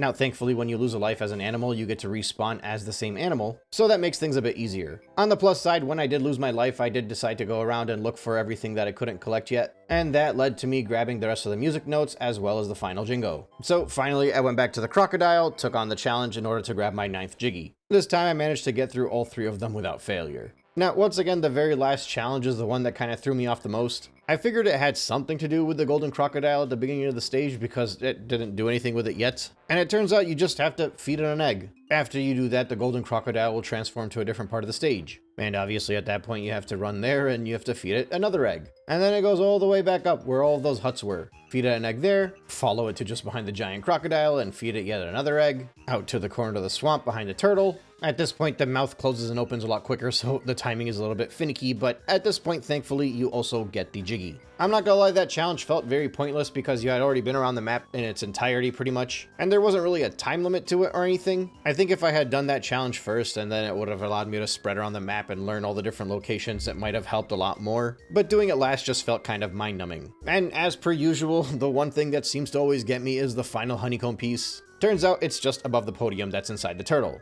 Now, I will say it was a lot easier to actually run through everything in this stage than it was to actually play it. And it's partially because the stage is so vast, so you spend a lot of time running around and not realize what you're supposed to be doing until you come back to the same section later. And it's all part of the fun of the giant collectathon exploration type game that this is. I also think it might have been a little bit excessive that they have 2 different challenges that take place inside a giant reptile. Like, did you really need the turtle minigame and the little crocodile minigame in the same stage? Probably not. But those 2 challenges, in addition to all of the other challenges that are spread out throughout the stage, definitely make this one very memorable. And honestly, a large part of it is because of the aesthetics, and it's because of all of the memorable set pieces like the different reptiles and the maze that takes you towards Mumbo's hut. Now, the thing is, once you finish this stage, and this is more relevant to the Gruntilda's Lair stuff, but I'm going to go through it now because we're talking about the swamps and the crocodiles and the boots in the swamp. But behind the entrance into this stage is actually a pathway that leads on to the next section where the next stage sits. Now, I figured that I needed the crocodile to get there because, well, it's the swamp and we had the crocodile here anyway. So I transformed and ran through that different pathway and unlocked Freezeezy Peak. And sure enough, just behind Freezeezy Peak was a path upwards that led to an ice cube. And you can't break that ice cube with a crocodile. So now I went all the way back into the stage so I can transform back into Banjo. And then I realized that in order to get back there again, I had to use the boots that were at the beginning of the section, so I ran all the way back again with Banjo. I went up to the top and shattered the ice cube, and there was a pathway that I could not fit through, which means I had to go all the way back to the stage and transform back into the crocodile, and then bring the crocodile over here, and it turns out it was just to get to Cheeto, which was not really worth it, although some people consider finding Cheeto as part of the whole full completion thing, so I guess in that case I would have had to do this at some point anyway. But once again, this was definitely one of those moments where I was like, I am really not looking forward to when I have to play Donkey Kong 64 next. And we'll get more into that obviously when I get to that game, but the whole running back and forth and transforming, I was definitely not going to do that, and that's part of the reason why I played the ROM hack, but again, we'll get to that in the next video. Anyway, obviously, at this point in time, I went back to the stage, transformed back into Banjo, and you know what? We'll just continue this discussion in Freezeezy Peak.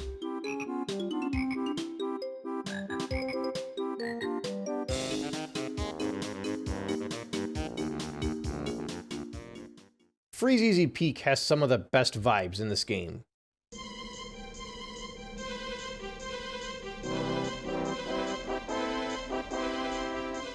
So as a full disclosure, I don't really like it when a snow-themed stage steers too deep into the Christmas theming. For me, it starts to feel a bit generic when that's done, especially because things get a little bit too cheerful, and if you're a child playing this, well, children's game, then it might be fun, but as an adult revisiting these things, I don't know, I just feel like it's too easy. Now that being said, I do like when the references are a little bit more subtle. So for example, you always got the jingles in the background with the music, and if done right with the right composer, they can really stand out. Now Banjo is a little less subtle when it comes to a lot of these references. Like there's a whole thing about collecting gifts and giving them to the children, as well as some missions surrounding a Christmas tree. But where in most games it seems like the gimmick of the stage is the actual Christmas theming, I would say in Banjo they do a pretty good job making the theme part of the stage and the challenges. Like one thing I appreciate is the fact that they have a giant snowman in the middle of the stage. They easily could have had the Christmas tree be the center theming of the stage, but they opted to lay it off to the side, making it a little bit less of the focus. Surrounding the giant snowman in the middle of the stage are a bunch of pools of water that you can swim through, but you'll also notice that if you jump in there, you're going to be losing health. It's too cold. And as with the stages leading up to this point, the challenges and stage layout is all kind of segmented off, so you can, for the most part, choose your own route and make your way around the stage to your heart's content, with each segment offering its own challenge. And mind you, the difficulty does pick up a little bit when you get to the stage 2.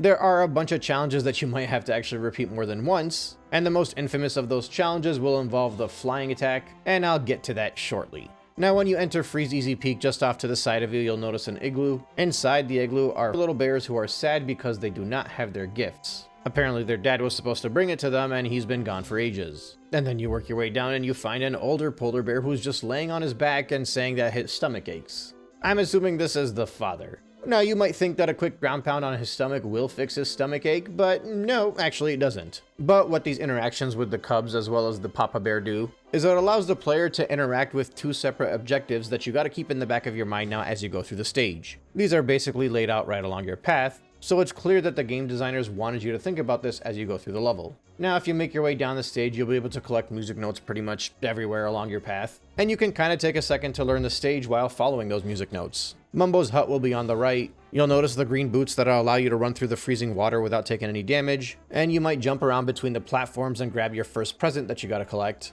as well as just getting a feel for the general layout of the stage. As with many of these 3D platformers, oftentimes a player will kind of steer towards deciding to move up a main path. So you might see the ramps going upwards that'll eventually lead to the scarf of the snowman, with a whole trail of music notes that will allow you to climb.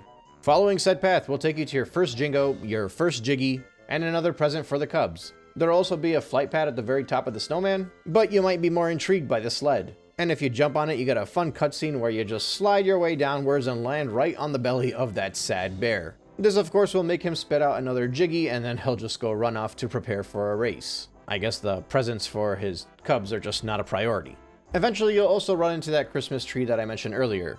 Laid out in front of it is a platform that leads towards a box that's shaking. If you ground pound that box, you'll spawn a challenge that'll require you to destroy some enemies along the pathway, allowing the lights to make it towards the tree. There are 10 lights and basically 3 different whack-a-mole holes that you gotta keep hitting in order to get the lights there. It's easy enough, and once the 10th light makes it there, they ask you to switch it on. You'll notice an on switch on the back of the tree, but we'll get back to that shortly. You can actually jump inside the tree and climb through it. This will give you music notes, and you'll also notice a Jiggy at the very peak of the inside, but you will not be able to grab it yet. However, you will be able to grab the third present for the cubs. Now if you continue on the stage after you exit the tree off towards the left, you'll find bottles. And this is where you'll learn the beak bomb attack. Generally speaking, I find this one is pretty much unanimously agreed to be the worst mechanic in the entire game. And while there are a few other things that do stick out later on in the game that frustrate me quite a bit, I would probably agree that the beak bomb is one of the worst things about Banjo-Kazooie. And if you've played this game, you probably agree or you understand why that would bother me so much. So what happens with this move is that while you're flying, at some point you can hit the attack button, and Kazooie will just stop in space and fling herself forward directly towards whatever target is in front of her. The problem here lies in the fact that you have no idea what you're aiming on 90% of the time. There's no reticle, and if you miss the target, you can't really stop, and oftentimes you'll find yourself losing some health. But for me, the loss of the health is not even the worst part. What bothers me even more so is that if you touch the ground, you lose your ability to fly. Which means if you're going through an objective which you have to be flying for, which if you're flying, normally that means you are, you have to trek all the way back to wherever the nearest flight pad is and restart from the beginning. And sometimes you could be pretty far away from one. So while the punishment doesn't always lead to a loss of a life, that additional time you have to put in order to get yourself back to the flight pad and start flying up there could be frustrating on its own. And it just would not be nearly as frustrating if you felt more in control of the beak bomb attack. Now, to kind of continue setting up the stage before I get through the actual challenges for these Jiggies, another thing you might run into as you're exploring around the stage is a walrus holding a Jiggy. When he sees you, he will call you a nasty, fierce bear and then go hide in his cave. And just beyond where he sits, you'll also see a finish line with a first, second, and third place platform. Now, back to the flying objective. So, obviously the whole mission here is you gotta fly around and you gotta beak bomb into every one of these snowmen. Slamming into one of those snowmen will reveal the witch switch. And eventually, once you do defeat all of the snowmen, the Jiggy will spawn at the very top of the snowman, just above its hat. Obviously, once you fly up there, you can grab the Jiggy. And of course, by this point in time, you should have all of the presents that the cubs require, so you can work your way back to the igloo as well, give it to them, and get another Jiggy. After that, you can also make your way to Mumbo's house and transform into a walrus. There are no attacks here, but once again, I love the animations. I love the way he flails when he jumps. And you have the added benefit of being able to run through the water, which will allow you to basically pick up every collectible that you've needed so far, whether it be a Mumbo token, a music note, or an additional weapon for your arsenal. As you hop around, you'll also eventually run into that same polar bear again sitting on a sled with a sled just next to him, and a starting line just in front of you both. So obviously, you get to race. It's pretty straightforward, you just gotta make it through the flags. Obviously, you can get the typical rubber banding that you'd expect from this type of game, but this race shouldn't take more than a single attempt. Of course, once you do defeat, you will collect your Jiggy. And then when you work your way down from the finish line, you'll find that same walrus who'll tell you to look out for the ugly bear, and he'll throw that Jiggy on the ground so you get another one. You'll also be able to enter his cave at this point. Inside there will be a Jingo that you actually can't reach, so at some point you'll have to come back in there with Banjo. But if you look around, you will also find a honeycomb piece. You're basically done with the walrus at this point. You can go back to Mumbo and transform, and you can also grab the Jingo that's just above his head as well as the music notes. And since you transformed, you can actually head straight back into that walrus cave now and grab the final Jingo, which will give you the Jiggy. You'll also notice a sheet of ice that you can't run through, and it's blocked off. This is part of the famous mystery of the stop and swap. It's an area that you effectively cannot access until later on. But obviously, we will be taking a look at that at another time. Now at this point in time, if you go back to the Christmas tree, you can shoot the on button with an egg. This will spawn a timer and require you to run to a flight pad, at which point you're meant to fly through the star of the Christmas tree 3 times. Once you do that, the capsule that was surrounding the Jiggy inside the tree will shatter, allowing you back into the tree so you can grab the Jiggy. And in addition to that, since you're flying around already, you can take advantage of this moment and beak bomb straight into the buttons in front of the snowman. And once you slam into all 3 of those buttons, it will spawn another Jiggy just under his legs. Now, by this point in time, if you've looked around as you've gone through this stage, you've probably grabbed every single Jiggy, every Jingo, most of the Mumbo tokens, even the honeycomb pieces, and it seems like you likely did everything you need to do, but for some reason you only have 9 out of 10 Jiggies. The only strange thing you might notice now is that the Papa Polar Bear wants to race again. And you can try, but he is just way faster than you. You're completely outclassed. And I'm guessing for most players that's going to confuse them. Because up until this point in time, you've been able to accomplish every task that was set in front of you without having to leave the stage and then return yet again. But as it turns out, this is the only stage you can't do that. Not unless you go to Gobi's Valley first. And likewise, in Gobi's Valley, there is one Jiggy that requires the Beak Bomb, so you'd have to come to Freezeezy Peak first before going to that one in order to get all 10 Jiggies in that stage. Which means that depending on which of these 2 stages you do first, you're not going to be able to complete either one of them without going to the other one. And don't get me wrong, this isn't like very bothersome or doesn't ruin the game by any means, but it does feel completely out of left field with the type of expectancy that you've had leading up to this point in the game. I appreciate what they're trying to accomplish with this, but it feels like an unintentional curveball, and I kind of wish it was communicated a little bit better for most players so that they didn't feel like they were spinning their wheels and looking somewhere where they can't accomplish anything. But that being said, the unlockable here that you get from Gobi's Valley are the running shoes. Once you have those and you return to the stage, you can take on the Papa Polar Bear for another challenge, and you should be able to pretty simply grab the Jiggy in one attempt. And with that all said and done, Freezeezy Peak has been conquered. Many of the challenges here will force you to think quite a bit out of the box. Many of them will require a lot of pinpoint accuracy, some good reflexes, and honestly, a little bit of luck. But between all of the memorable set pieces, the amazing music, and just the fun vibes that surround us all as you go through this stage, Freezeezy Peak is easily one of my favorite stages in this game. I don't know where exactly I'd rank it yet, I'll have to think about that at the end. But for now, I know that it is definitely up there. But now that we've checked off the box for the snow theme stage, it's time to head over to Gobi's Valley and finish off another staple of every 3D platformer, the desert stage.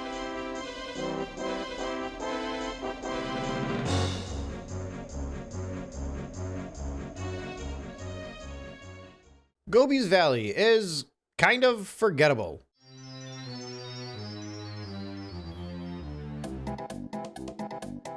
Now, don't get me wrong, I wouldn't necessarily classify this as a bad stage, but there is a very bland feel to it all, just being yellow. And while I realize that it's a desert, there's sand, a shining sun, it's gonna be yellow, they could have at least done something with the structures, maybe included some different types of set pieces, just anything to really make something pop in the stage outside of the few cacti that you see. But while aesthetically speaking it could feel bland and maybe even be an eyesore, I felt a lot of the challenges in this stage felt repetitive. Or at the very least, some of the tasks you have to undergo in order to get to said challenges. And I think in order to express my point, I'm just going to jump right into it and discuss it all as we go along. Now, seeing as how this is the 6th out of the 9 stages, as soon as you start it, you'll notice it's a little bit more difficult. The big thing is these little sheds now have bumblebees surrounding them, so that when you do want to get some health back, you could actually take some damage while collecting those pieces. There's also a really thirsty palm tree right in front of you that you got to find a way to get water to. But that's not something you can accomplish right here and now. Instead, you can jump and grab the Jingo just over this quicksand,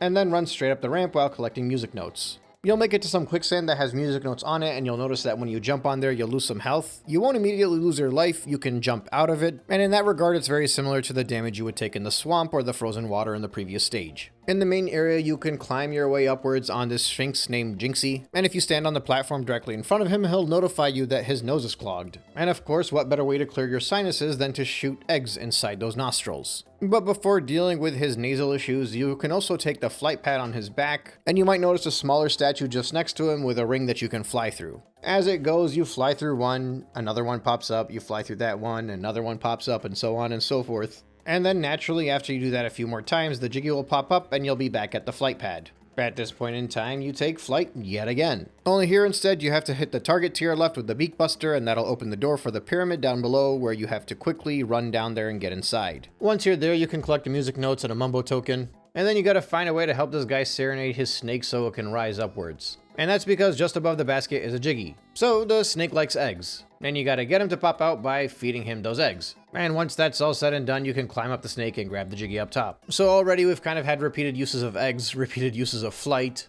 and while the challenges are not entirely the same, they're gonna get a little bit more repetitive too. So for example, for this pyramid, we have to use the Beak Buster to get the door to open and then quickly make it inside. Well, on another pyramid, you have to go and ground pound a switch and also race against the clock to get inside. But in fairness, prior to that, you can also pick up a Jingo as well as hit another switch that'll make the honeycomb piece spawn. Inside the pyramid is one of the more tedious tasks in my opinion. There's a mummy that you can't defeat, and you have 100 seconds to play a game of matches. Now, how quick you are at this obviously will vary from person to person, but I was off by 1 second and I failed the challenge, which meant that I lost my life and had to start back at the beginning of the stage. Which in fairness, I thought was kind of dumb, like you should just be able to do it again. And it wasn't even because the mummy hit me. Like, I'd understand it if he took some of your health because he hit you at the very end when you didn't accomplish the task. No, instead they sent me back to the beginning and I had to go back to the pyramid, hit the switch, and go back inside again. This time around I did accomplish the task and I was able to grab my Jiggy and move on. Now, moving back to Jinxie from the beginning where we unclogged his nose, when he sneezes, once again, yet another door enters to another structure that you have to run inside and face a mini challenge. You'll be doing a lot more egg shooting here too. Anytime you fire an egg into the mouth of one of these sphinxes, it'll move the magic carpet that you're standing on, giving you a chance to collect a Jingo, music notes, and of course another Jiggy. Again, and I don't know if this is just me being a little bit too harsh, but the challenges are unique, but they do feel very repetitive. Now, if you're flying off to the side, you'll notice a door that you can't enter that has some music notes in front of it. This is another stop and swap thing. This one I actually remember bothering me more so than the one in Freezeezy Peak when I was younger because I had no idea what the door was for. And I think I've always liked the mystery behind this before it was kind of ruined by the Xbox version. Or I guess not really ruined, but realized might be a better word. But anyway, once you jump out of there, you'll get the running shoes now, and that'll allow you to accomplish some tasks that you weren't able to accomplish before. So for example, there's a hand in one of the corners of the level where if you go to it before grabbing the running shoes and you try to grab the Jiggy from his hand, you'll be too slow. Like it's quite literally like a slap 5 too slow situation. With the running shoes, however, you are no longer too slow.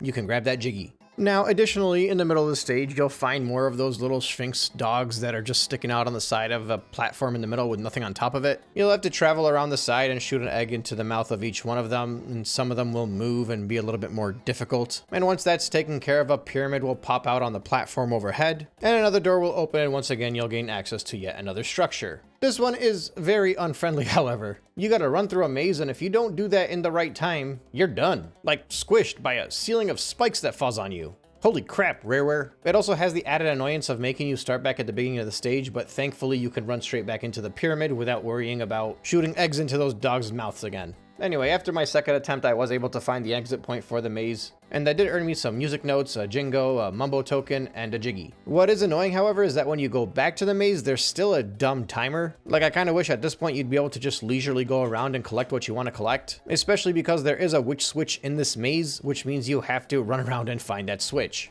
How many times did I say witch and switch in that sentence? But thankfully, you can exit the stage from the point where the Jiggy was, so you don't have to run back to the beginning. Once you get out from there, at some point you might notice a camel that's tied down in the corner of the stage. If you ground pound on the mound of sand that he's tied to, he'll spit out a Jiggy and run off. And you'll find him at the beginning of the stage, right by that very thirsty palm tree. Also, I just realized this in the middle of editing, live. That camel is Gobi, so this is his valley, apparently. Cool. Ground pounding on Gobi once again will make him spit out a bunch of water, and it would feed right into the palm tree's mouth, where you can then just climb on top of the palm tree and grab the next Jiggy. And you might think Gobi's taken enough of a beating, but nope, you're actually just going to chase him right next to that door that leads to that hidden area, slam down onto him one more time, and collect the honeycomb piece that he drops off. Next, there's a speed test where you have to grab the fast running shoes and make your way up this structure. There's a pretty strict time limit, so it might take you a few tries, but once you get up there, you can drop right down. This will put you in a structure full of water with some music notes as well as a Jiggy. And once you grab said Jiggy, it'll drain the water out and fill up the area just outside of it where you were shooting the eggs into the dog's mouth earlier. This will allow the player to swim down there, grab some music notes, grab the final Jingo, which will give you in turn the final Jiggy, and a Mumbo token as well. And honestly, that's pretty much it. Once you break everything down and you get deeper into the stage, you might not feel nearly as repetitive. But if you consider all of the different statues you had to shoot eggs inside the mouths of, all of the tests with the high-speed runnings as well as the boots that you had to use Kazooie for, the different switches you had to hit in order to get a door to open and enter a structure and do a quick challenge, and then nearing the end just following Gobi around and ground pounding on him every few seconds to get something else. When you mix that with the fact that the entire stage is just a bright yellow and then there's yellow music notes and yellow Jiggies all around, I don't know, it makes the stage feel very bland. If I can praise something, I do like the music in this stage, but honestly, it's not anywhere near one of the best tracks in the game in my opinion. It's still a good one, it's just not enough to bring up my memories of this stage. But as a whole, it is a fun stage to get to if you're looking for a decent challenge, because a lot of these are pretty difficult challenges. And I know that I lost a few lives and I had to repeat a few of them more than once. Plus there was more searching than I expected to do considering how in your face everything is. So in that regard, at least it was a step up in the difficulty than the levels prior to it. And that's very effective because now you've been through the first 2/3 of the stages, of the 9 main stages at least. And you've learned and been tested on almost everything that you need to be tested on. And you're going to have comfortably mastered everything up to this point in the game, because once you get to the next stages, they are some of the hardest the entire game has to offer. Actually, they are easily the hardest the game has to offer. And for a lot of reasons, this next one is very memorable for me. So let's head over to Mad Monster Mansion and dive deep into that one.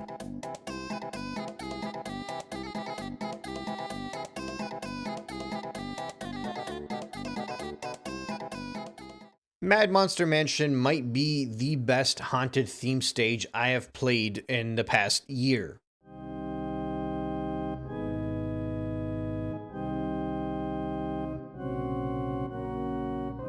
I'm pretty sure that covers pretty much every stage that I played through in all of the 3D Sonic games, as well as the 3D Mario retrospectives that I recently uploaded on this channel. I'm very much a sucker for haunted theme stages, and it's not necessarily because I enjoy the haunted theme per se, it's because there's almost always a sense of exploration and problem solving, and a large focus on puzzles in general that make these set pieces a lot more memorable. And Mad Monster Mansion is no exception. I got lost a lot. I repeated different challenges so many times. Come to think of it, I think every time I've ever played the stage, I don't know that I've ever actually made it past Mad Monster Mansion. Like I said earlier, I don't know that I ever actually beat Banjo-Kazooie prior to my recent playthrough, and I'm fairly confident I would make it to Mad Monster Mansion and I would just give up at that point. But this time around, with grit and determination, I spent a lot of time on this one, but I was able to get through it all. And it was just so fun and so memorable. And while so many of the other different types of themes that made it into Banjo are straight ripoffs of Mario, or at the very least they're straight ripoffs of level themes that you would almost always find in platformers,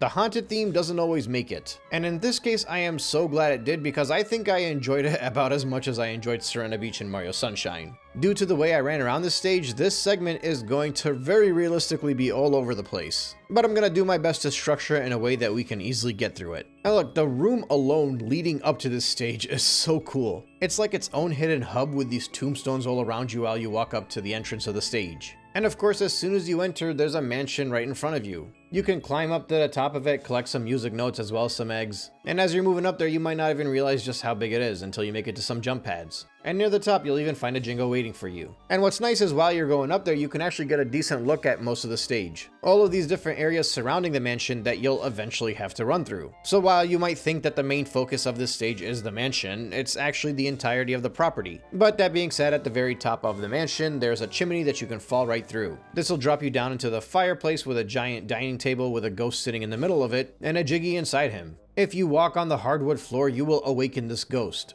So the only way for you to actually collect the Jiggy is to drop down from the fireplace and jump from chair to chair, allowing you to grab the Jiggy without the ghost being awakened. The problem though is that if you do awaken said ghost, you have to exit and climb back to the top of the mansion and drop back into the chimney. Once you do leave the mansion, you get to start exploring the property. You'll find a lot of blocked off doorways, and naturally as you go through the stage, you'll have to find ways to access those areas. There's a haunted fountain up front where you'll have to use the shock pad in order to grab a Jingo, as well as a maze that you'll have to run through if you want to collect another Jingo and some music notes. At some point you'll run into a shed where you can use the shock pad to jump on top of. The roof has a Mumbo token and some music notes, but you can also break the door down to get inside. You'll find a puzzle inside as well as some music notes and a cup with a Jiggy inside it. As with most of the puzzles in this game, you'll need to stand on top of the cup and spell out Banjo-Kazooie in the allotted time while also avoiding the ghost that's flying around, which should be easy enough. This will give you the Jiggy and allow you to move on. As you continue along the path, you'll make it to an area where there's a well surrounded by toxic water.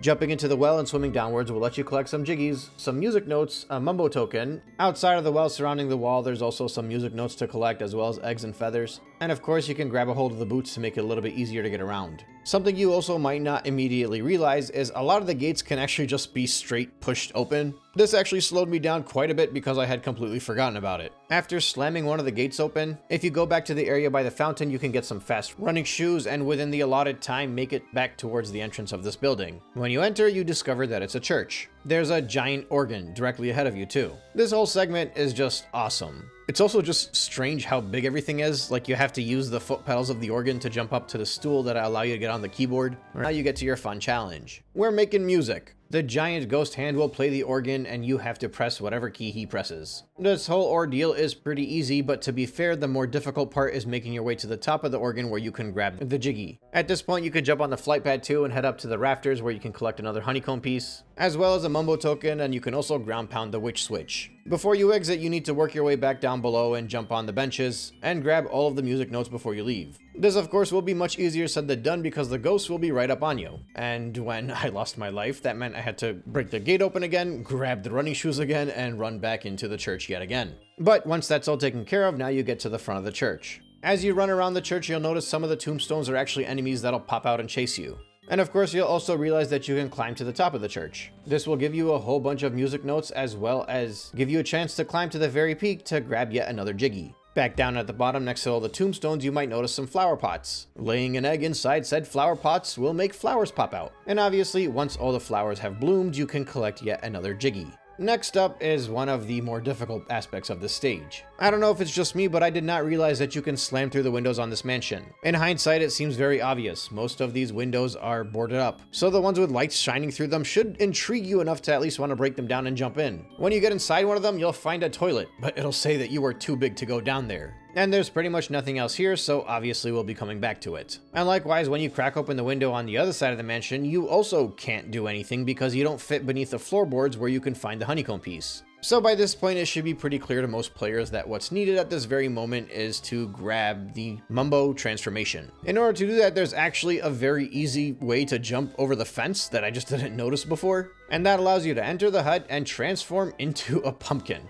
Yeah, I don't know. You thought this was just an animal transformation? No, you turn into a fruit. Now you'll be able to exit Mumbo's area by hopping through a hole in the wall, and then as you hop around, you might also notice a little small entrance in the wall that will take you to a ramp. If you follow the ramp, you'll be able to get straight into the mansion, grab the honeycomb piece, go all the way around to the other side, and get flushed down the toilet. And then at the very end of the pipes, you'll obviously be greeted with the next Jiggy. Aside from that, you might notice a little barrel just in front of the mansion. It has a tiny entrance you can run through and grab some music notes, and there's a Jiggy that's just out of your reach. And that's because this is not the entrance, it's actually the exit. You gotta go from the shingles up top and slide down inside where you'll land and grab the Jiggy. In addition to that, as you look around, you might find a door blocking the entrance towards the cellar. A ground pound will bust that right open and let you go downstairs. You'll find some barrels in the cellar. One of them will contain a Jingo, another will give you a Mumbo token, and the final one will give you a Jiggy. And then you also gotta grab some music notes, obviously. And finally, in case you missed it, which I missed it, there were 2 larger windows at the front and the back of the mansion up top. Busting those windows open not only gave me access towards the final music notes, but it also allowed me to grab the 5th Jingo, which gave me my 10 Jiggies. Like I said, this was all over the place. And while it may have been very confusing as I ran through the stage and figured out where I needed to go and what I needed to do, outside of realizing that I could break down the windows and break down the gates, it was all just kind of really fun to figure out. Between entering a specific area and realizing that I needed to come back with the pumpkin, or finding the fun puzzle in the shed, the speed run with your running shoes, the eeriness inside the mansion and the church. It's just such a memorable stage for me because I felt like everything that I solved for the most part was due to my own brain. Like I had to use my creativity to figure things out. Even the whole portion with the ghost inside the mansion. When you first drop in, you have to figure out that you have to stay off the floor the entire time. You're basically doing a round of the floor is lava. Now don't get me wrong, nothing here is super intense to the point where it feels like a puzzle game more than an actual collectathon. But it's just enough and stands out so much throughout the other stages that it makes it feel like a fresh welcome. And then like I said, you add on to the fact that it's a nice haunted theme that makes everything stand out even more. Like this very easily could have been the type of stage that you mix up in your memory with the swamp, but because of how much effort they put into the design of the stage, it makes it all the more memorable. Now that being said, there was something that bothered me after I completed the stage, which also was very similar to what happened after I finished in the swamp. When I exited the stage and went out to the main area, I noticed a door on the side that I could slam open. After doing so, I ran down there and I found a crack in the door. But I could not enter this door, which meant I needed a pumpkin. So I ran back to Mad Monster Mansion and transformed. Had to bounce all the way back, went through the door, bounced in, found Mumbo, transformed back into Banjo, ground pounded the casket open. This allowed me to ground pound the switch to change the water level in order to access the next stage. But oh look, once again, you can't leave unless you transform back into the pumpkin. Which meant after I exited that area, I had to go all the way back again into Mad Monster Mansion. Go to Mumbo, transform back into Banjo, and then finally head to the next stage. But, and again, just like the situation with the swamp, this could potentially be more of a Gruntilda's Lair discussion, but I feel like it ties more into the stage more because of the animal transformation. Once you exit the area, immediately in front of you, you'll find a small narrow path with a tiny doorway at the end of it. Which means, you guessed it, gotta be the pumpkin again. And just like last time, the only benefit of making it to this area is encountering Cheeto, which in my opinion is not worth the hassle. And all I could think about was why I dreaded the thought of playing Donkey Kong 64 again for all of these years. But that's not a discussion for right now. For now, how about we all just head back to Mad Monster Mansion, transform into Banjo, and we can move on and enter Rusty Bucket Bay.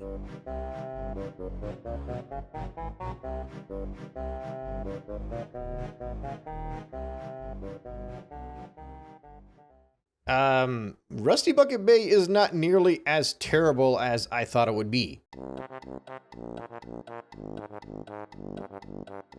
Keep in mind, this is actually my first time playing through this stage. I never made it this far when I was younger. And between this one and the final stage in the game, I definitely know which one I hated and which one I didn't mind too much. Obviously, this is not to say that Rusty Bucket Bay is necessarily an easy stage. On the contrary, I thought it was very difficult, but I definitely did not find it unfair by any means. There's an argument that entering the stage is one of the most obnoxious things in the entire game, and maybe that's why so many people are bothered by it, but that's more of a discussion about Gruntilda's Lair. That being said, Rusty Bucket Bay is not without faults, and I will get to those faults shortly, but overall, as a stage, I thought it was just fine. It felt like a good, difficult endgame stage. I wasn't necessarily over the top ecstatic about playing it the same way I played the Mansion or Freezeezy Peak, but I mean, it's like, fine. I actually got so confused as to why people dislike this stage so much that I had to search it. In doing so, I learned that when you're swimming in the water, that your air goes down quicker. I didn't even realize it while playing through the stage. That's how little it affected me, I suppose. And there is definitely frustration with the engine room in and of itself. and I will get to that. But no, I don't see it. I know when I was younger, I definitely thought Clanker's Cavern was a lot more obnoxious, and that's partially because back then it was the first swimming stage and I just hated swimming levels.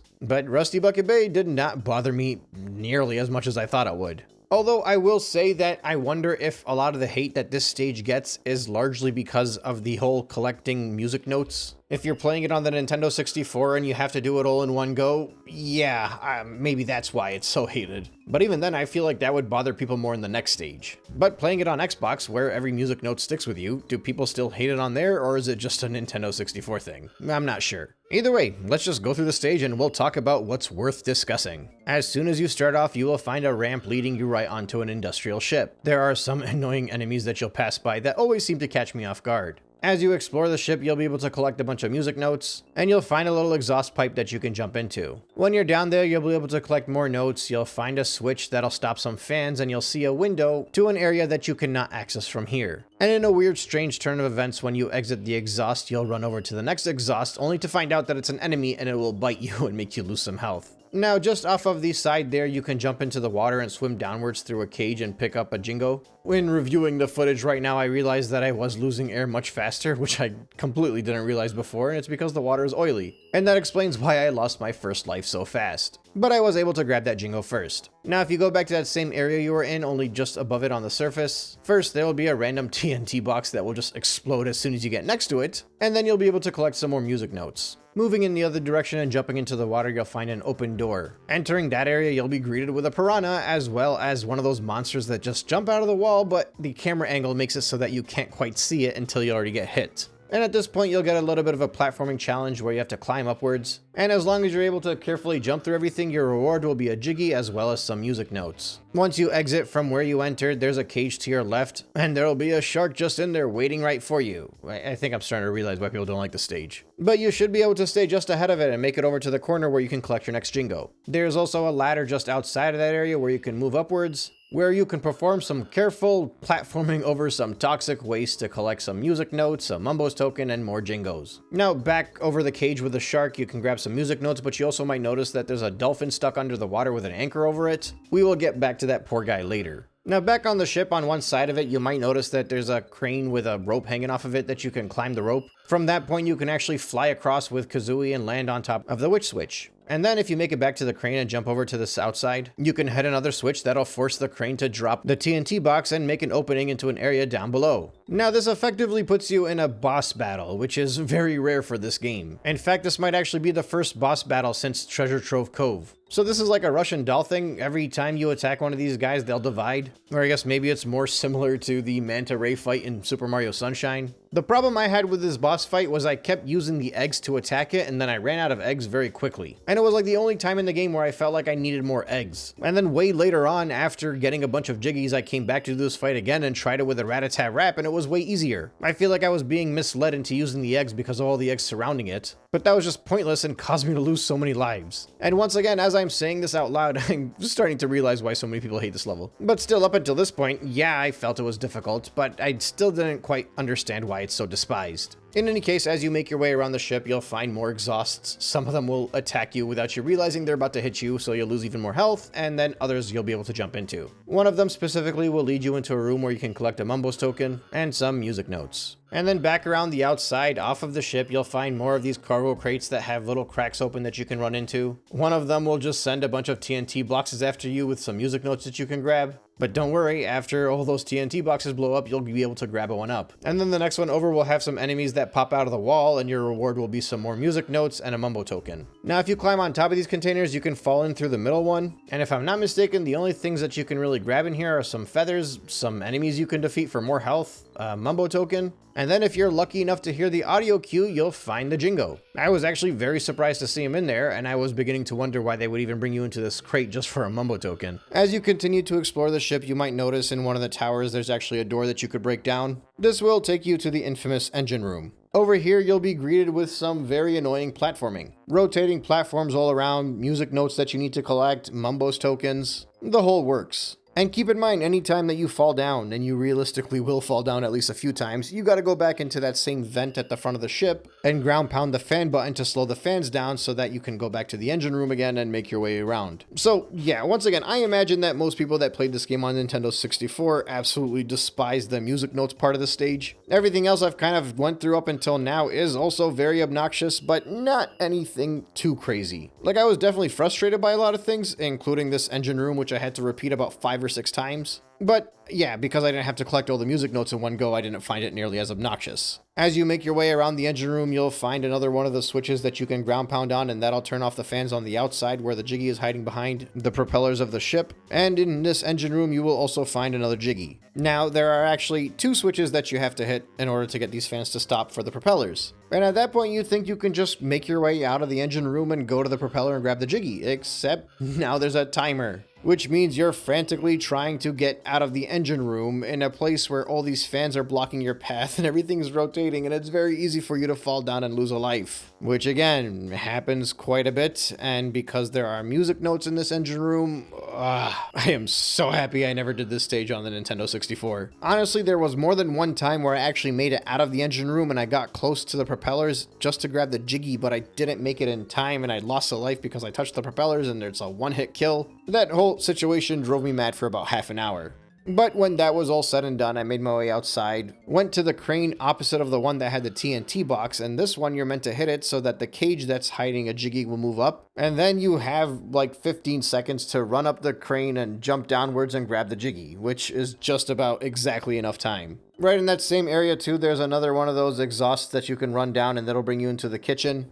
Waiting for you there will be a Mumbo's token, some more music notes, and that's really it over there. Back on top of the ship, you'll also notice 3 switches that you can ground pound on. It's a little obscure, but as you run around the ship, you might notice a code, which is kind of like the serial number for the ship, I guess. And that's the order in which you're supposed to ground pound these numbers in order to get another Jiggy. You can also continue to climb up the 2 towers on the ship and grab a bunch of music notes as you work your way up there. One of them will grant you a Mumbo token, and the other one your next Jiggy. Now, it wasn't until I was this far into the stage where I realized that all of these holes on the side with a toll number just above them was the amount of eggs you had to shoot into these holes to create a bridge for you to get across between these platforms. I was just jumping through the water and climbing up cranes instead. And I figured this out specifically because I was trying to get to a Jingo that was completely out of reach. And sure enough, doing so allowed me to reach the final Jingo, so I was able to grab the Jiggy. Now, I know I kind of went through a lot of this earlier, but it was at this point in time that I actually started grabbing the Jiggies that I basically gave up on earlier. First, I defeated the giant crate monster that required me to use Rat-a-tat-rap over and over again, which was just way easier than trying to do it with the eggs. And then it was back down to the engine room again where I tried it over and over again until I finally accomplished that. After that, when I spoke to the dolphin that was still down below the anchor, I realized that the chain of the anchor actually leads you inside the ship. Going in there gives you some music notes and obviously allows you to ground pound to lift up the anchor. So the dolphin leaves the Jiggy out there for you to collect and swims off. Now, as a full disclosure, I had to look up pretty much what was left. There are these tiny circular windows around the ship that you can break, and there's no indication that you can actually break them. In fact, what's even worse is that some of them are completely unbreakable, but they all seem to look the exact same. Now, I don't know if one of them stuck out more than the other on the Nintendo 64 version, but definitely on here, I could have searched for this stage for 100 hours and never would have figured it out if I didn't look it up. Jumping through these windows will give you Jiggies, and they will give you music notes as well. Beyond that, when you were next to the shark, there was actually an entrance to an area that I never noticed prior. Once you notice that, you'll find a switch that you can ground pound in order to spawn the honeycomb, as well as a flight pad that you can use to get across in order to collect said honeycomb. And that is that. Anything I didn't mention, you'll basically find it along your way as you're searching through the stage. And if you look at the time, I spent an hour and 40 minutes on this level, which easily is the longest I spent on any stage in this game. Well, that's until the next stage, because I'm pretty sure that time tops this one. Honestly, I feel like the more that I review this segment, the more that I realize that I didn't really like it as much as I thought I did. Now, don't get me wrong, I still stand by what I said in the beginning. I don't understand why it's hated as much as it was outside of the music notes collectible if you're playing it on Nintendo 64. I definitely found it to be very frustrating. I found it to be very hard, but it felt like an endgame challenge. And it was one that I thought was unfair in some areas, but for the most part, acceptable, I would say. And I know when I had finished this stage, I was thinking, like, if this is the worst that it gets, this is the stage that everybody hates the most, then I'm fine with that. This is the final challenge of the game. The next stage probably isn't that bad. You know, the game's almost done. How much worse could it possibly be? Oh god. Let's talk about it in Click, Clock, Wood.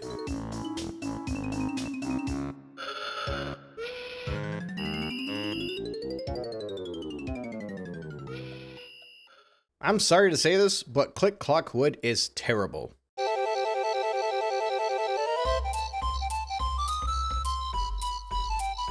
Like, as somebody sitting here right now making a retrospective video for this specific stage, I'm dreading the thought of having to run through this footage to even deliver what I want to say. Conceptually, I can appreciate what I was going for. It's a single stage with 4 different seasons, and you're meant to run through the seasons in basically a linear fashion, which hypothetically could work, but obviously unless you have everything memorized, you're going to be bouncing around. And look, don't get me wrong, the music is fine, the aesthetics are great. A lot about this stage can actually be very memorable, and that's despite the fact that some of the theming can feel repetitive and as if it was borrowed from previous stages. Like, if we're going based off of the production, Rusty Bucket Bay and Gobi's Valley are way less interesting than this. But it's the execution of this level that actually drives me mad. Put it this way, Rusty Bucket Bay, I found myself lost. It did take a lot of time to get through, but I wasn't like really lost. I just kind of didn't know where to look sometimes. At the end of the day, it was an open sandbox and I knew how to get around the stage. It was just a matter of figuring out where all the jiggies were. And for that reason alone, it took me a heck of a long time to get through Rusty Bucket Bay. Not to mention that many of the challenges were a steep increase in the difficulty, whether that be in relation to the enemies or to the platforming itself. And believe it or not, while Click Clock Wood does have some difficult moments in the stage, I would say that mechanically speaking, Rusty Bucket Bay is actually more difficult than it. But despite that,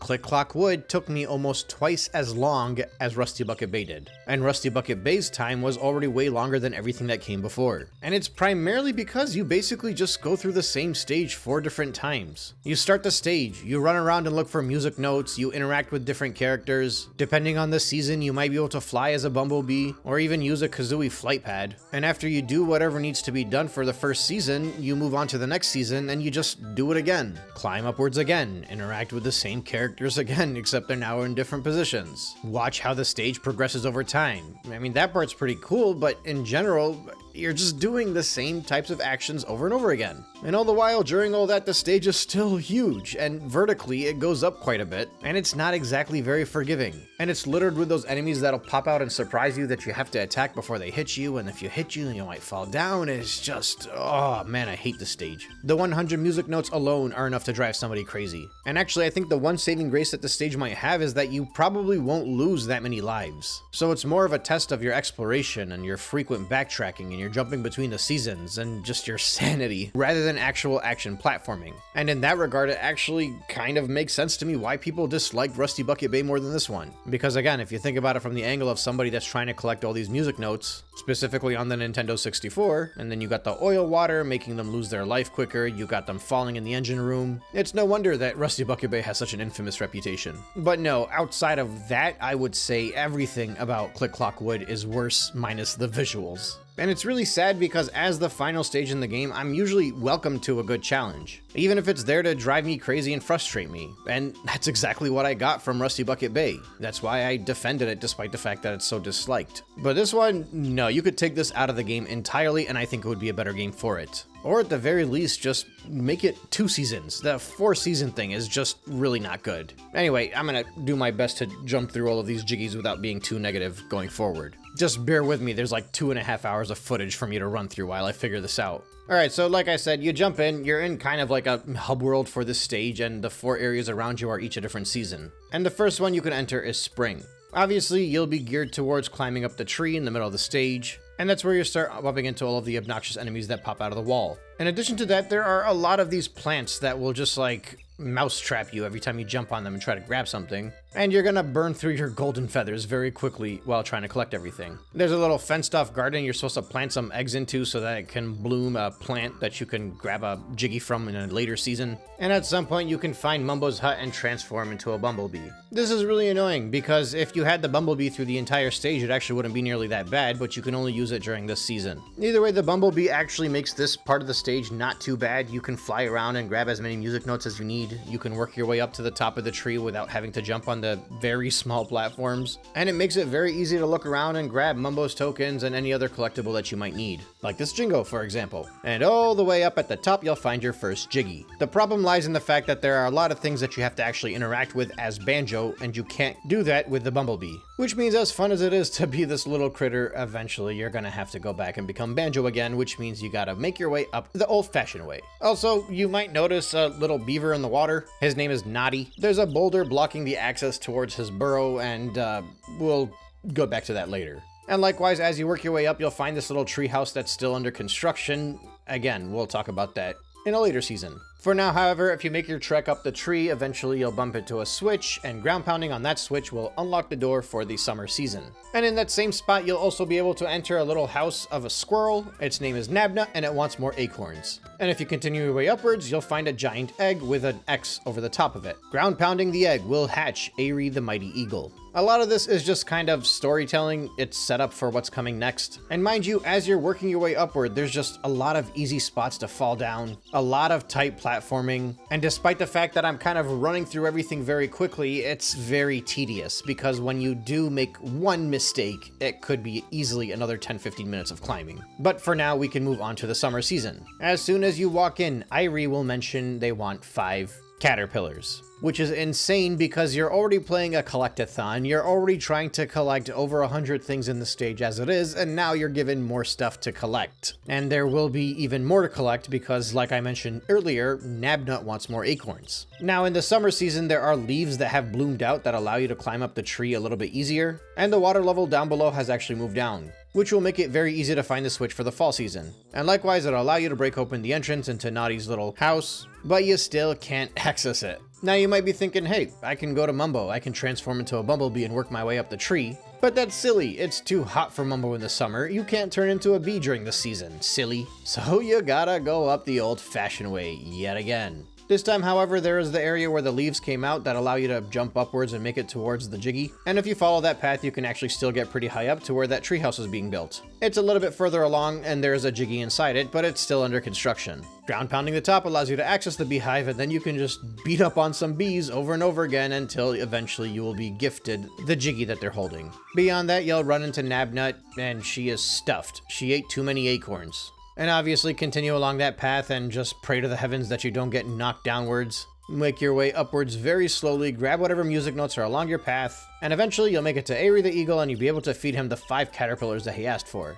And he just gets a little bit larger, but he needs more. And at that point we can jump to the fall season for now. Same thing, as soon as you walk in you will get a little cutscene of Aerie saying that they want more caterpillars. This time he's bigger, so he needs 10.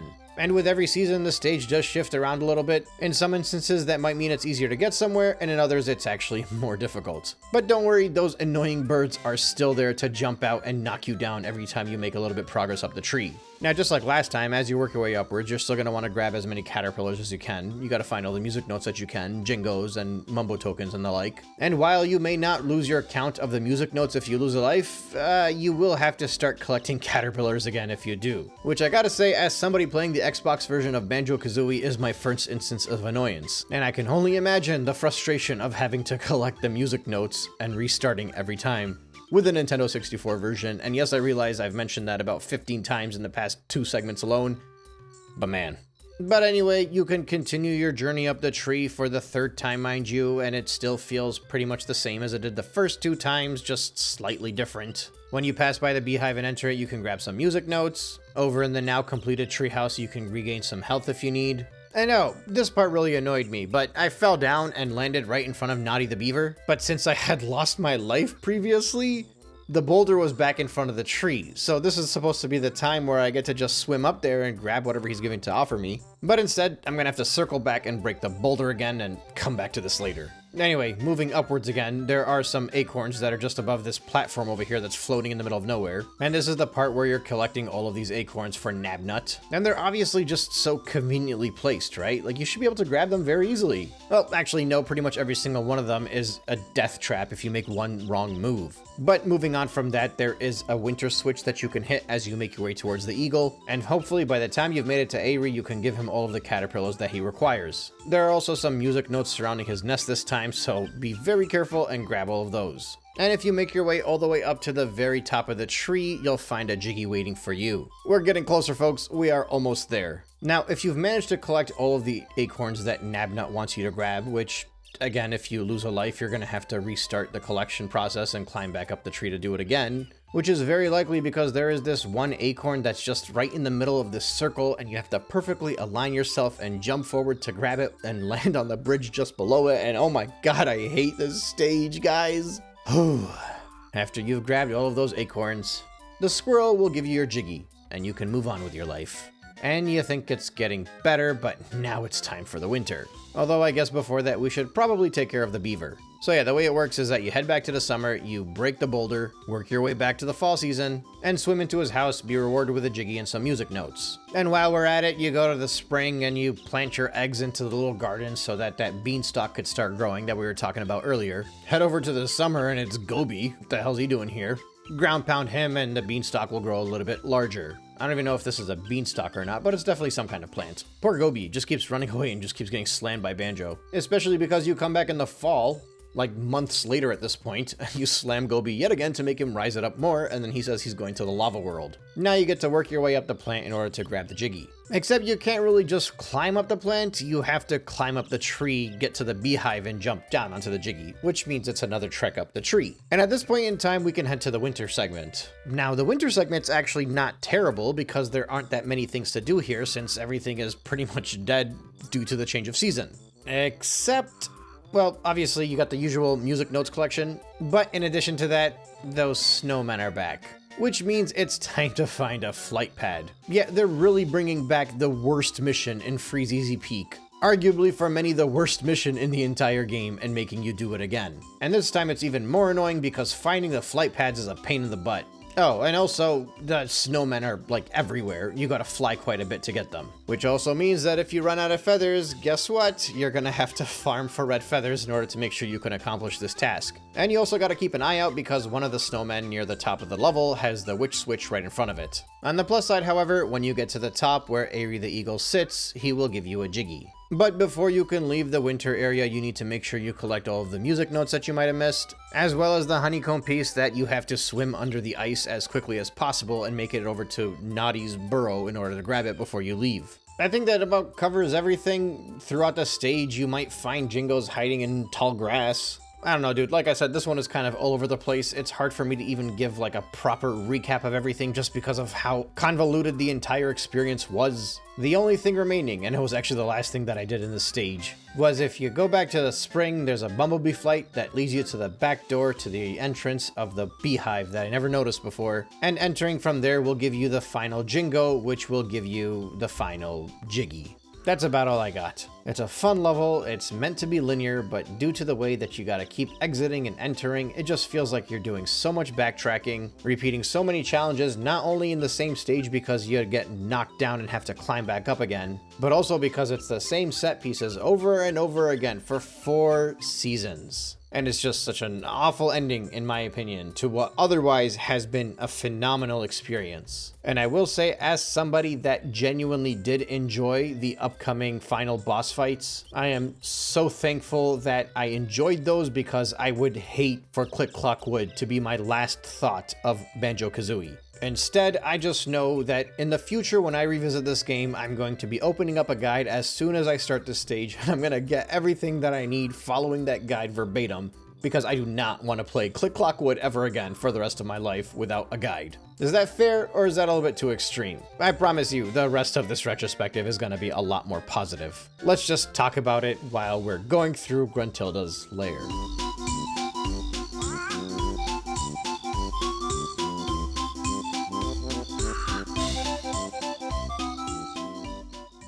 Navigating Gruntilda's lair is its own experience.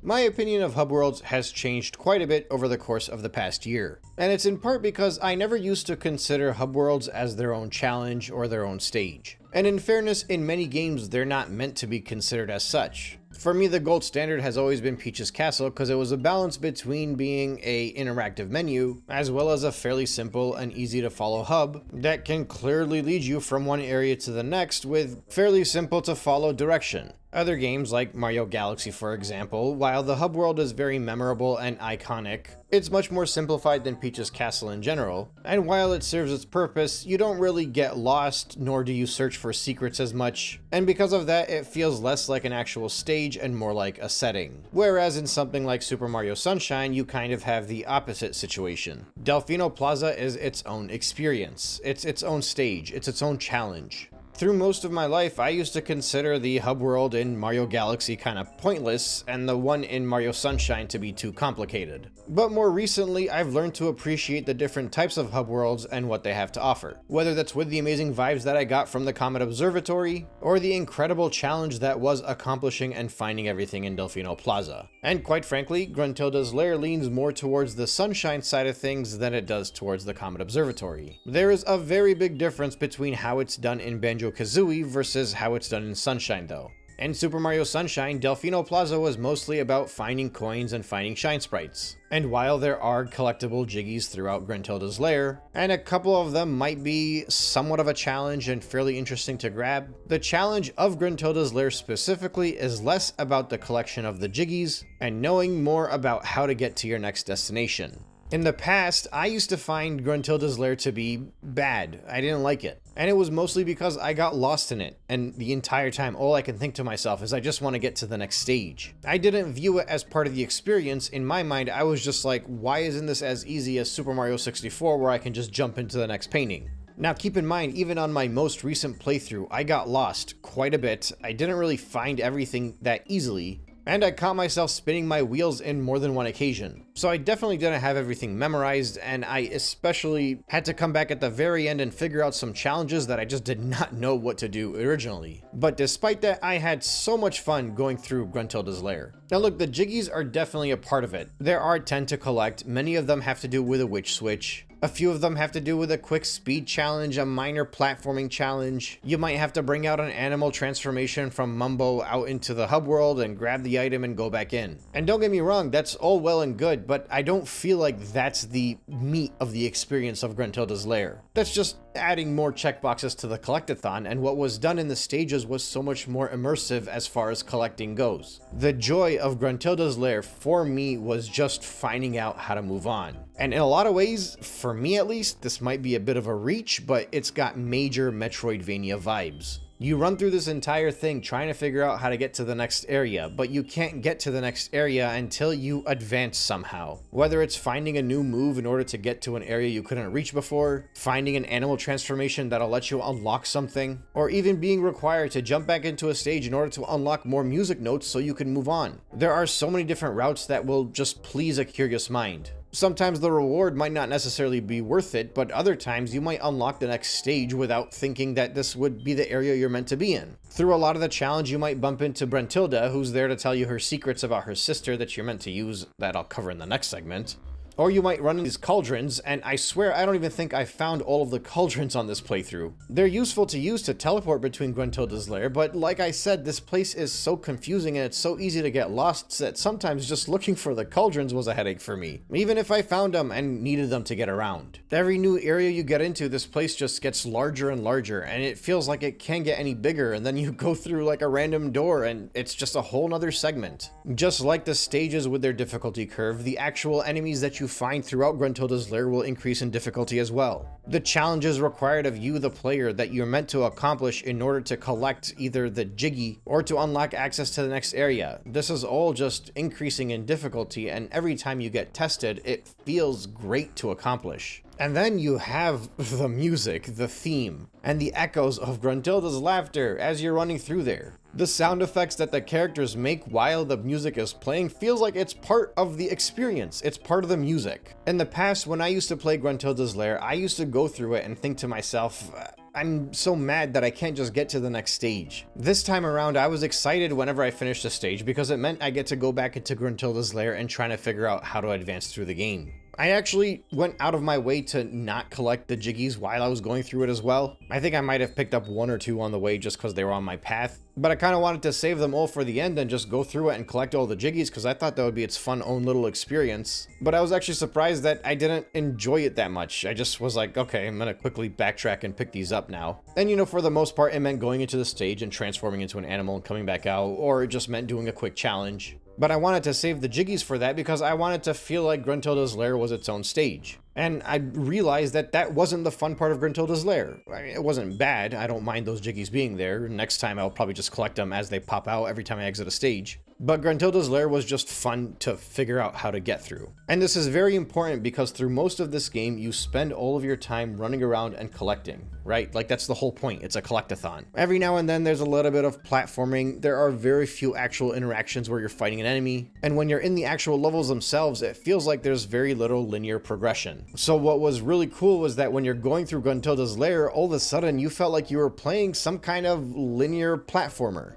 The stage wasn't linear, obviously. Gruntilda's Lair is very much an open space where you can run around in, but there are very direct linear paths that require a lot of problem solving and puzzles and even a little bit of platforming in order for you to move forward. And the reason I appreciated Gruntilda's Lair is almost the exact opposite of the reason why I appreciated Delfino Plaza in Super Mario Sunshine. You see, when I talked about Delfino Plaza, part of the reason I enjoyed it as much as I did is because it was perhaps the only true stage or setting in all of Super Mario Sunshine where you were just thrown out into the middle of a giant sandbox and you're meant to look around and find these collectibles, whether they be the blue coins or the shine sprites. Throughout all of the stages, it was mostly a linear challenge. Despite the fact that the game was an open sandbox, there were just a very clear, direct missions in order to find a way to get to the shine sprite. And I enjoyed all of those linear challenges that were provided in Super Mario Sunshine. I didn't hate them. I didn't feel like it had to be an open collectathon. I was like, oh, this is really fun. I can go through this platforming challenge. Mario was an action platformer after all. I'll take it. And then the collectathon aspect was a good homage to everything that I had done in Super Mario 64, because a lot of Super Mario 64 did require just running through a sandbox and looking for something to grab.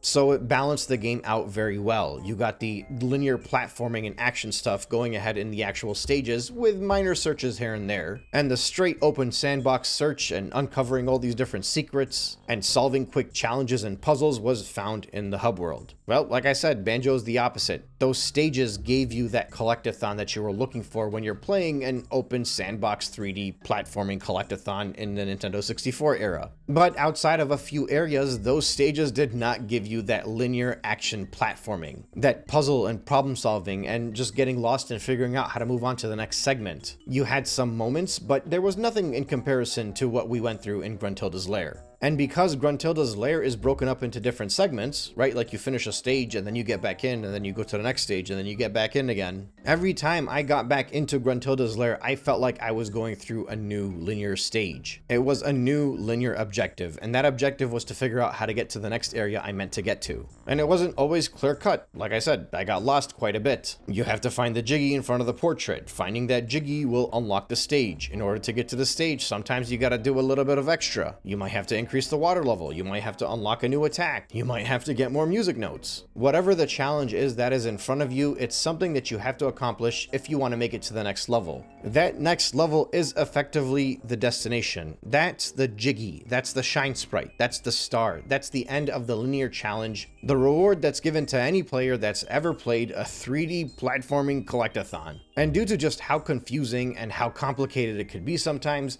every single time I made it to the next section that I needed to get to, I felt that sense of accomplishment. I felt like I made it to where I needed to go. And that's why I say that in a lot of ways, it reminds me of a Metroidvania. When you get lost and you bounce around between so many different rooms, and you start to get flustered and you're always just waiting for that aha moment. That point in time where you're like, okay, I get it now. This is where I needed to go and I've made it and I'm ready to start my stage. I kind of thought I would go through Gruntilda's Lair and talk about the 10 Jiggies and just go through it the same way I went through all of the other stages, but I feel like I wanted to go through it this way instead. And it's because that's what I felt while going through Gruntilda's Lair. The collection of the Jiggies didn't really do anything for me. Finding the witch switches in the stages was in a lot of ways more interesting than finding the Jiggies out in Gruntilda's Lair. And honestly, I just felt like I wanted to put more focus on how much I enjoyed progressing through Gruntilda's Lair, especially because going into the game, I was kind of flustered thinking about having to run through it again and getting lost again. But quite frankly, it's something that I never really thought of much before, but it is easily one of my favorite hub worlds in all of gaming now.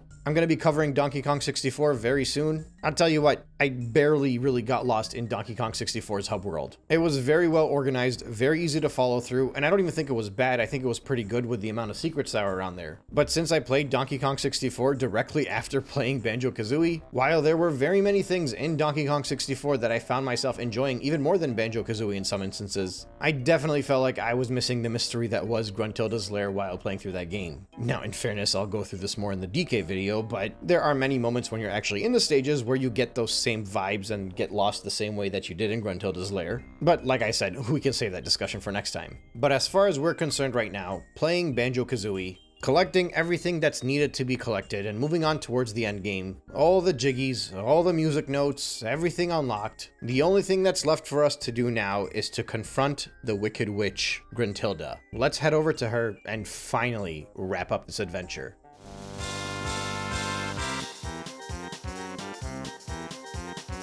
900 music notes and 100 jiggies. Never felt so good. You only need 765 music notes technically to get to the next challenge, but yeah, you might as well just go for everything. And then you're like, oh, this must be the end. Grunty's gonna be up here. Here's a little pad that has Tootie's face on it. Let's go face off with her. And then you show up and there's a damn board game in front of you with Grunty's Furnace Fun. She's behind a podium. She thinks this is a game. Well, I guess it is a game, but you know. Oh my goodness, I did not even know this was a thing. So imagine my surprise when I got here and I was like, where's the boss fight? Like, I knew there was a final boss fight against Gruntilda. I've watched enough retrospectives to know this. But I guess I must have just slept through everything that talks about Gruntilda's Furnace Fun. Or I guess it's Grunty's Furnace Fun. She gives you a poem and welcomes you, and your first prize is Tootie if you're able to get through everything. And let me tell you, this could be a pain in the butt to get through. But also, dare I say, it's a lot of fun, even if some things are very unfair.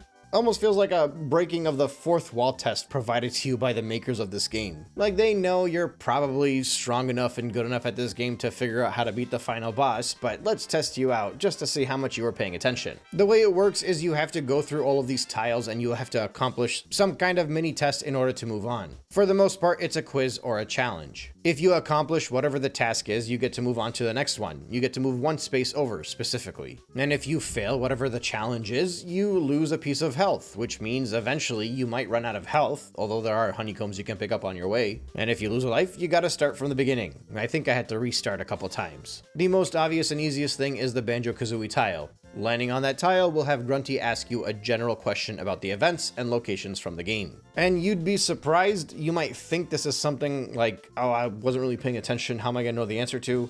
But the questions are pretty good and the game is memorable enough with all of the different areas that it has that I think I had very little trouble with these questions. There's also the music note tile, and Grunty will play a sound clip of either a character speaking, a sound effect of some sort, or music from the game, and you have to pick whatever the correct answer is for that music sample. And again, you might think like, oh, I have no idea what this sounds like, but you'd be surprised. They're not that difficult to get correct. Also, keep in mind everything's like a 1 in 3 chance, and sometimes at least one of them will be an easy elimination, so it's really a 50-50 if you can figure out which one is definitely not. Similar to the noise test, there's also an eye test on the eye tile. You'll get an image shown and you'll have to guess which world that was in. Once again, you'd think this would be pretty complicated, but I was able to get through these pretty easily. Finally, you'll also find a watch tile. You'll have to redo one of the challenges that you had done during the game. Either the memory panel from Gobi's Valley, that dumb third round of the eating contest with the crocodile that seemed to always give me issues. There's also the turtle memory choir, the fight with the boombox boss, the quick bombardment from all of those bumblebees, or just easily spelling out Banjo and Kazooie backwards in the sandcastle. For the most part, these are pretty accomplishable except for the eating contest with the crocodile. I had issues with that. Also, spelling Banjo backwards the first time could get a little bit confusing, but after that, I didn't really have any more issues with that. And then you have Grunty tiles. So this is kind of a wild card. As you went around the hub world, you ran into Grunty's sister, right? And she gave you all of these secrets about her. Well, those secrets that she gave you were for these quizzes. And you'd know, in the age of internet, you think you could just look it up so that when they ask the question, you'll know the answer. Because realistically speaking, when you were going through the game, you were not like, I'm gonna write all of this down so I can have it ready in a notebook for the final boss fight. But the devs had apparently thought of that, and they were like wanting to make your life hard, so it's personalized for your game. I mean, it's not like 100% personalized, but there are a few different different options of the answers that she's going to get that are consistent from different playthroughs. But I mean, you won't really know that unless you dig deep into it online. So, the way I treated this was that Gruntilda was just a guess. Pick a letter, you got a 33% chance, and hope that you don't run out of honeycombs. These tiles were actually the primary reason why I had to repeat this challenge a couple of times. And it was really annoying, but I much rather have to repeat the challenge a couple of times than to run through the entire game and speak to Gruntilda and write down all of her answers. Because I don't even know if I found all of the Gruntildas, to be honest, leading up to this fight. You can also kind of try to plan your path to avoid Gruntildas the best you can. But then the issue is there are these skull tiles, and they're stacked up fairly heavily throughout the end of this challenge. The skull tiles are a wild card. They could be anything, either a question or a challenge. And if you get it wrong, it's an instant death. Start over from the beginning. So every time I got to one of these skulls, I just crossed my fingers and prayed that I would not get a Gruntilda question. And that was stressful, I'm not gonna lie. To counterbalance that a little bit, there are also these Joker tiles. So going out of way to a Joker tile, you can get any kind of question or challenge as well, but if you answer correctly, you get some Joker cards. And collecting those allow you to completely skip over a tile, which is very useful if you're just afraid of going through that skull because you might get a grunty question. So there are definitely ways to make this a lot easier, and that's assuming that you can keep track of like what the music sounds are and what the visual tests are. I found those ones fairly simple, but I would wager that I got a little bit more lucky, and very easily, if I was not that lucky, I could have been repeating this a lot more. I mean, just thinking of my last few questions alone, they asked me what was on top of the third funnel in the ship in Rusty Bucket Bay, and I was straight up lucky that I remembered that there were only 2 funnels on top of that ship. So going into it, there were 3 spaces remaining, 2 skulls and 1 grunty tile, and I had 2 jokers and only 1 hit remaining. So I figured I would take my chance and skip through the first skull. I definitely did not want to do the grunty after that, which meant the very last tile was a skull and I had 1 hit and I had to get it right. And thankfully, it was a question about the flowers in the pot in Mad Monster Mansion. Like, I know this sounds ridiculous, but going into that last question was one of the most anxiety-inducing moments in the entire game. Because I knew if anything popped up that I could not accomplish there, I had to redo at least another 20 minutes of gameplay, and that's if I could make it to that skull again, because the 2 times before it, I didn't make it to that last space. And with that bizarre challenge out of the way, you get a whole cutscene. You freed Tootie, she's your gift. The credits are rolling, every single player comes up on screen. It's a moment of triumph, a moment of reward. You get to reminisce about all of the stages you went through along the way, all of the friends that you met, all of the different types of challenge that you had accomplished because you persevered. And while this is going on, it's just smiles all around. Every single character that popped up, I'm like, man, like this stage was awesome. This character was awesome. This environment, everything about this game was just incredible. Seeing Gobi made me smile. Seeing Ruby and the Toots made me smile. Click Clack Wood, not so much. I could have done without that one. But look, I'm not gonna lie, I found myself in this weird feeling of self-reflection. And it's not that one has to be better than the other, but in my mind I was always like, Banjo-Kazooie, there's no way it's better than Super Mario 64. Like, I spent my whole life scoffing at the idea that people could think that Banjo was better than Mario 64. Because Mario 64, I mean, you know, for me, that's my favorite game of all time. And it's definitely my favorite game on the Nintendo 64, and my favorite 3D platformer specifically on the Nintendo 64. And while those feelings are definitely still there because there's just so much history and so much nostalgia for that game, at least now I get it. And I don't think one is actually better than the other because I think they're 2 very different experiences, but I'm no longer so blinded by my nostalgia and so engulfed in my own memories that I cannot fathom somebody enjoy Banjo-Kazooie more than Mario 64. On the contrary, I think with how much more this game moved the genre forward when it came from a collectathon aspect, I'm surprised it's not unanimously agreed upon that Banjo-Kazooie makes for a better collectathon. But that's it. Banjo is a better collectathon. I think Mario is a better action 3D platformer. They're 2 very different experiences, and depending on the type of game that you want to play, both can be extremely enjoyable. And in the same way, I can pick up Super Mario World and say this is the best game of all time, and then go play Donkey Kong Country and say this is the best game of all time. During the transition to 3D, I feel the same way. Banjo-Kazooie is such a good game. And I wanted to glaze about it this much before going through the final boss fight and concluding this adventure because, as per every other experience I've done on my channel so far, I know that I only get one chance to fully dive deep into these titles, and there was no way I was going to walk out of this retrospective without making it damn clear that Banjo-Kazooie is one of the best games I ever played. We have a witch to defeat.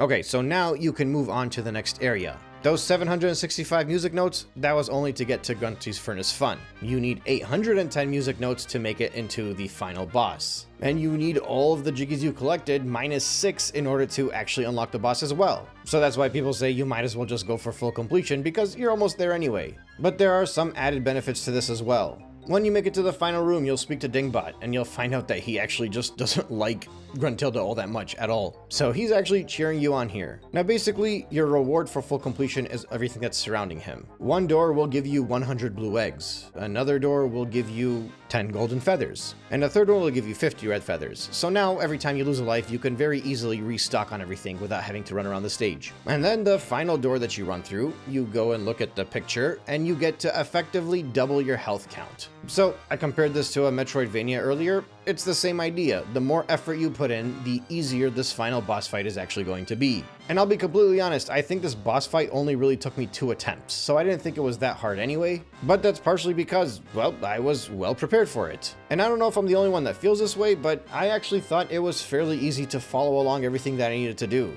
It wasn't one of those like super complicated boss fights where I found myself having to do a bunch of research to figure it out. You know, one of those situations where you get to like the 3rd phase and you don't know what to do anymore and you just keep losing at the same spot. In this case, there were definitely some moments that got more difficult than others, but again, I think after 1 or 2 tries, I had figured out all of her different moves. And while it was still a difficult fight, nothing was too out of the ordinary. If anything, and especially considering the fact that there were effectively no boss fights in this entire game, I thought it was an excellent test of almost everything that you have learned and mastered throughout the game up until this point, and the difficulty was just right where you're going to be tested, but not too ridiculous where you're going to just want to pull your hair out by the end of it. Alright, let's run through it real quick. Phase 1. Gruntilda will charge towards you, you gotta dodge and then hit her with a quick rat-a-tat-rap. She'll also throw some fireballs at you as well as a magic spell. I figured this out later on and this is part of the reason I lost lives early on, but apparently when she hits you with a magic spell, you can hit it with a rat-a-tat-rap and that's how you defend yourself from it. After a few hits, she'll hover out to the side of one of the areas of the stage, and you gotta jump on the platform in front of her and shoot her with an egg.